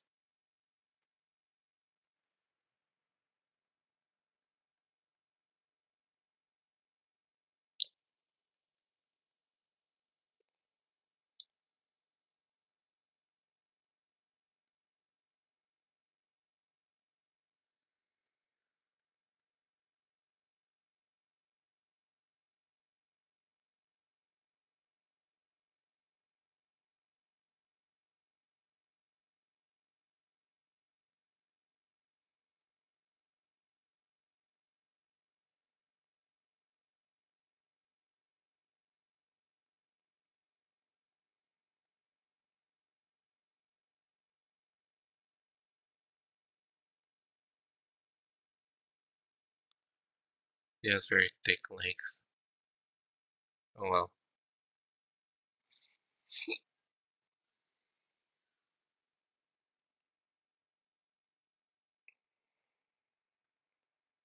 Yes, don't give me really complicated design. I will mess it up.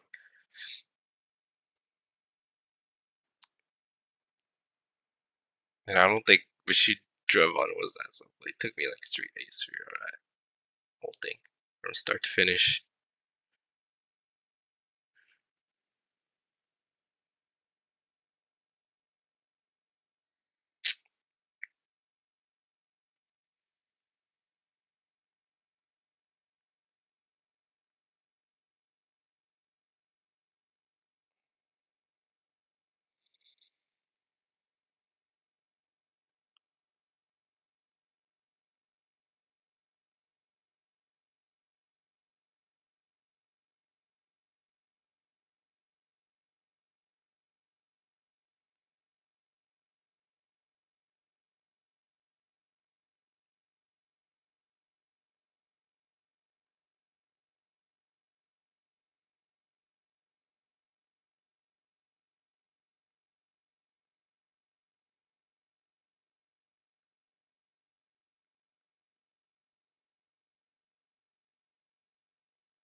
Am I finished the line art now? Oh my gosh. Um,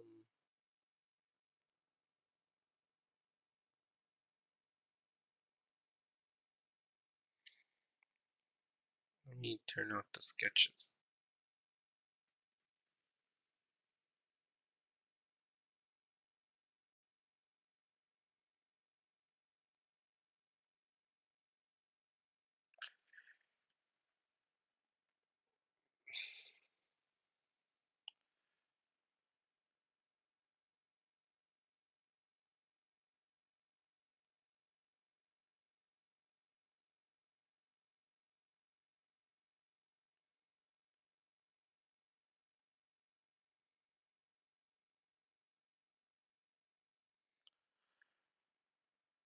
Coloring will take a while, so.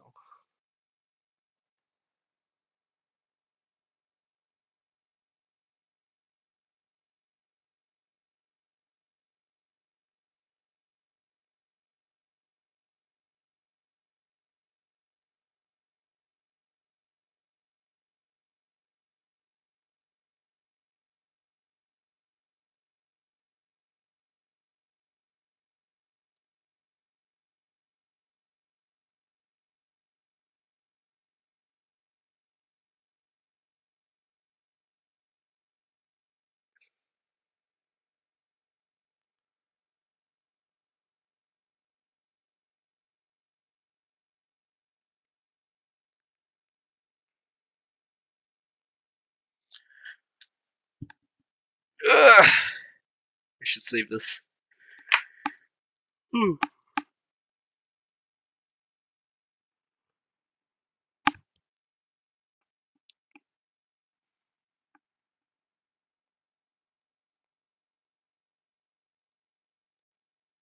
JK Patreon cats slash bunny girl.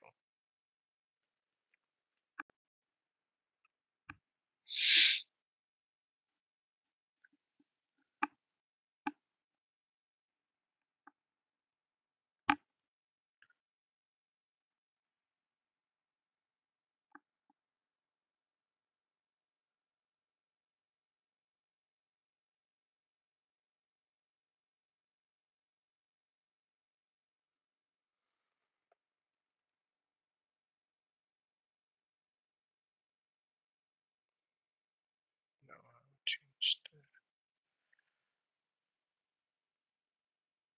Oh no, I think I fucked up the brushes. Great. Let me restart Psy.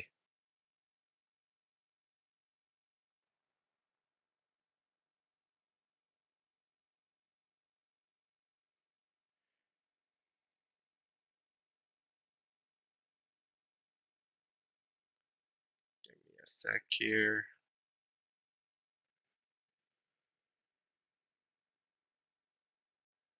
By second, I mean a minute, because this computer's so slow.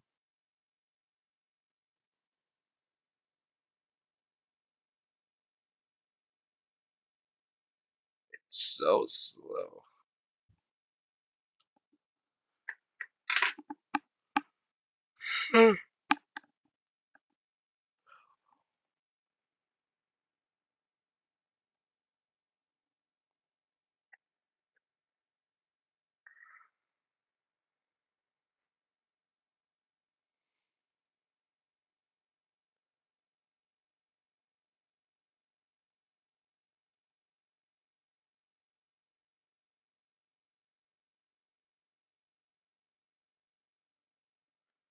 Alright. Does it show on stream? Yeah, it does. And that's good.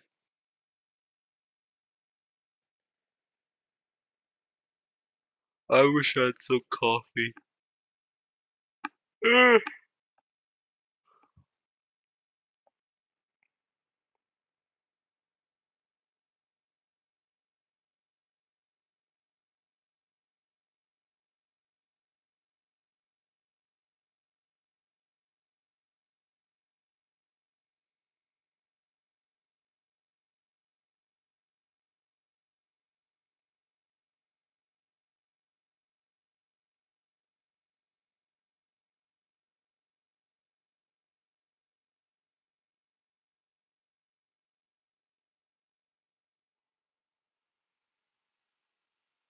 Oh, someone's using some kind of equipment outside.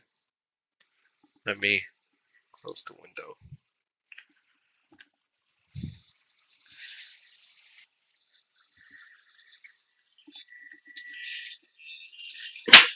Ah.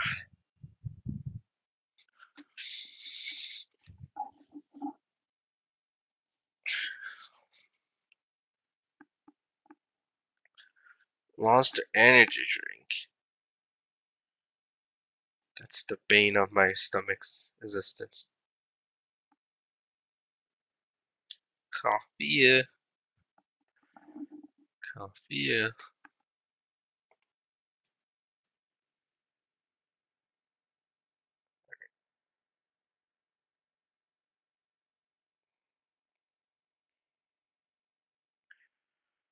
Brushes back to normal. It's good.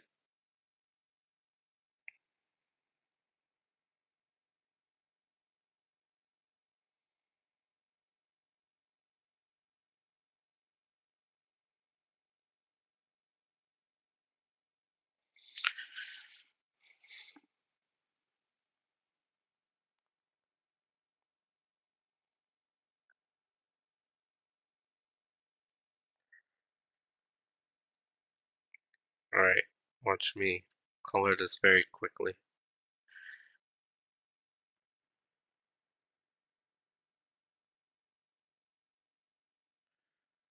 Let me look at our colors first.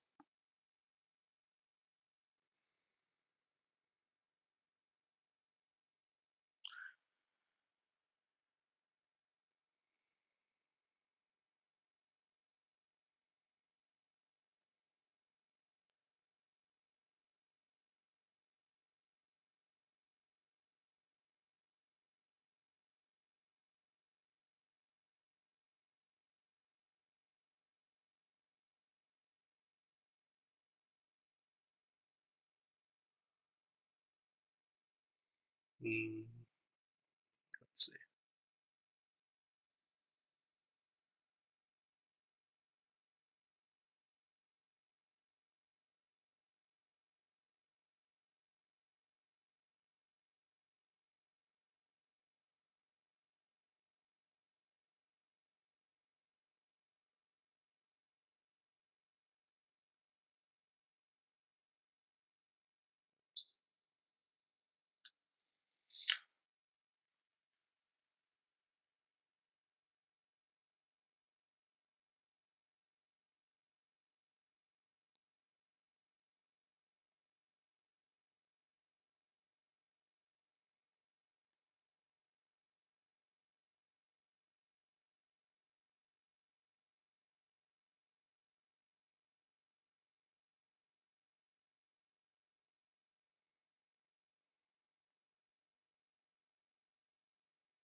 Easy life. Huh.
I slept for 6 hours, that's all.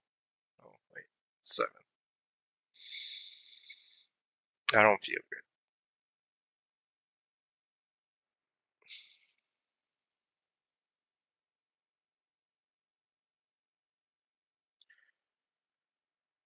I wish to nap.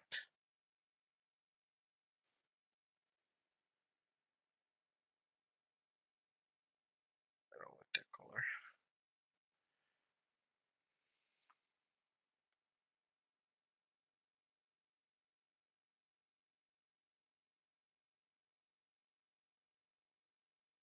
Oops.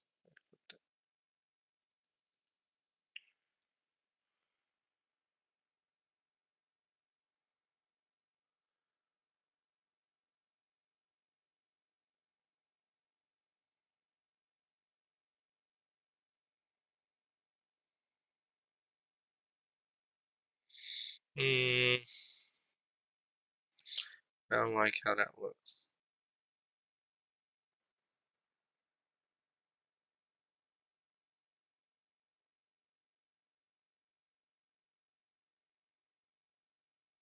I mean, whatever.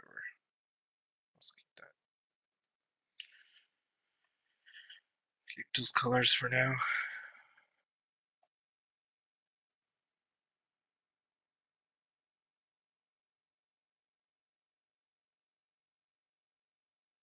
Oops.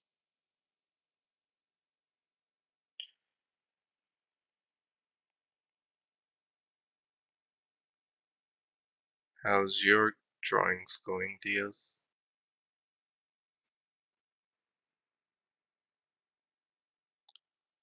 Like, say, the comic, which I didn't want to mention.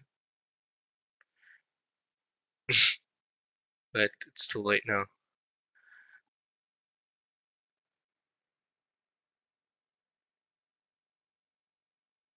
Oh, the bunny ears.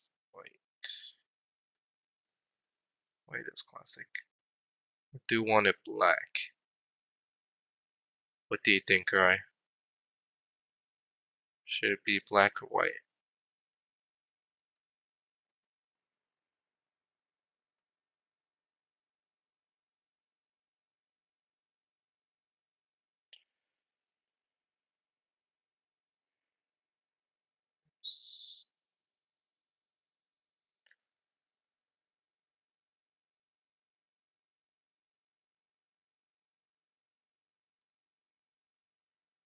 Uh,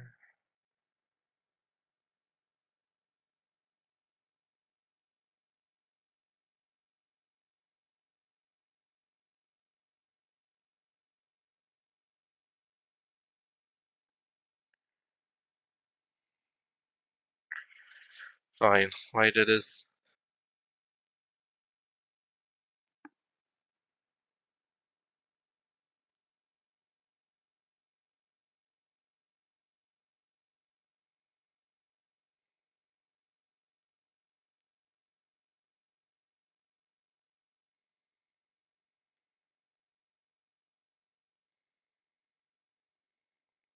Also, DS is dead again. Rip.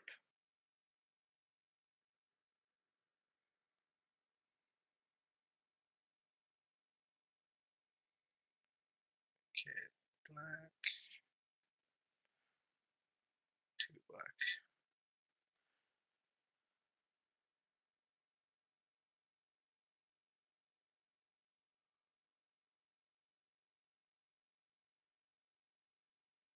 That's a... To say that's a little bit racist, correct?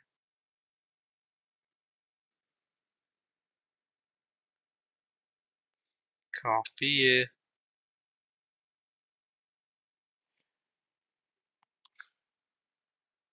You're lying, Dios. You're dead. Again.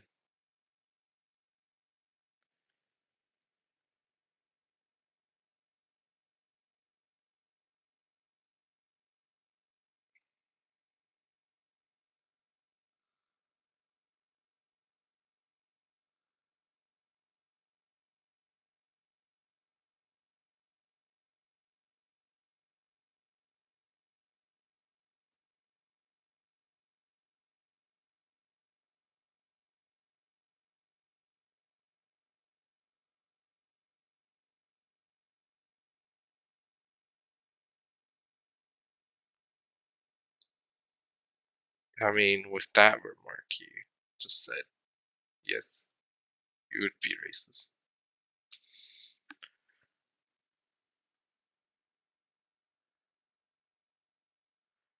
Maybe I should make this white too.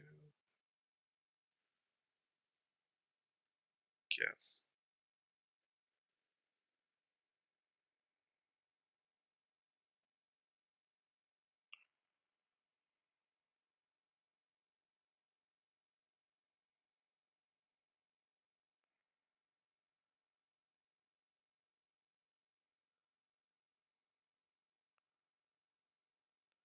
Well, don't be racist to Unichans. It's kind of mean.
Oh,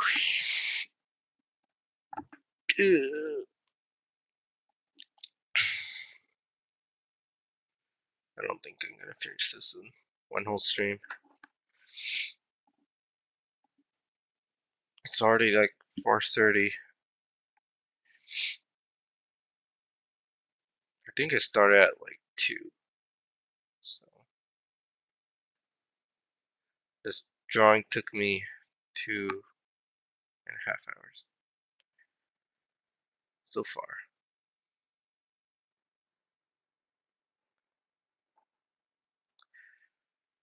I'll do the eyes and maybe I'll call it a day.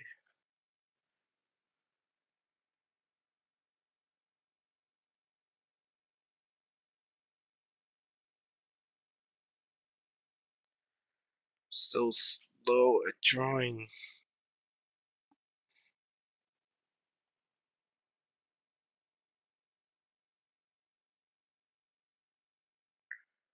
It's okay.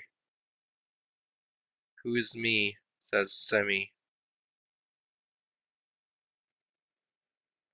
Hear me coming back when I'm about to finish it.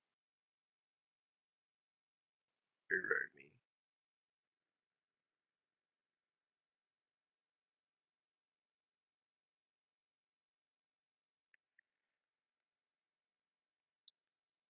Send me some coffee. Coffee.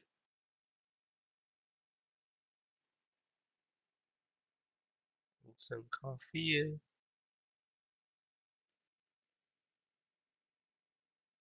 Thanks, Dios. I do like how it's turning out so far now.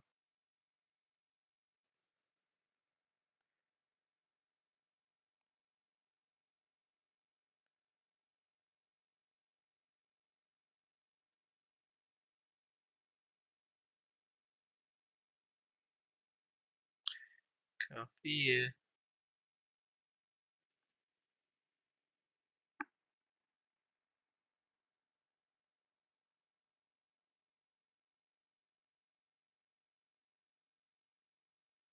I'll have to do the shading another time.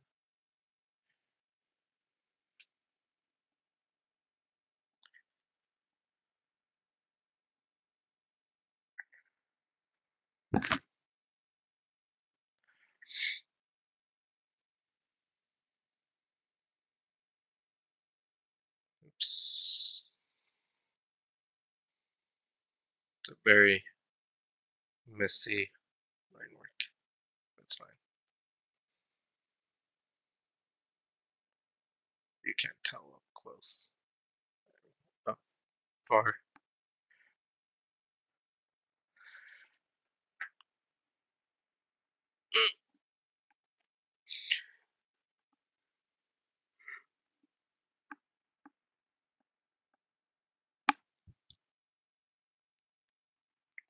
I think that's it for this stream. I'll be going now. I'm getting coffee. And then after I'll be brainstorming my comic. Thanks guys for watching. There was a lot of people watching.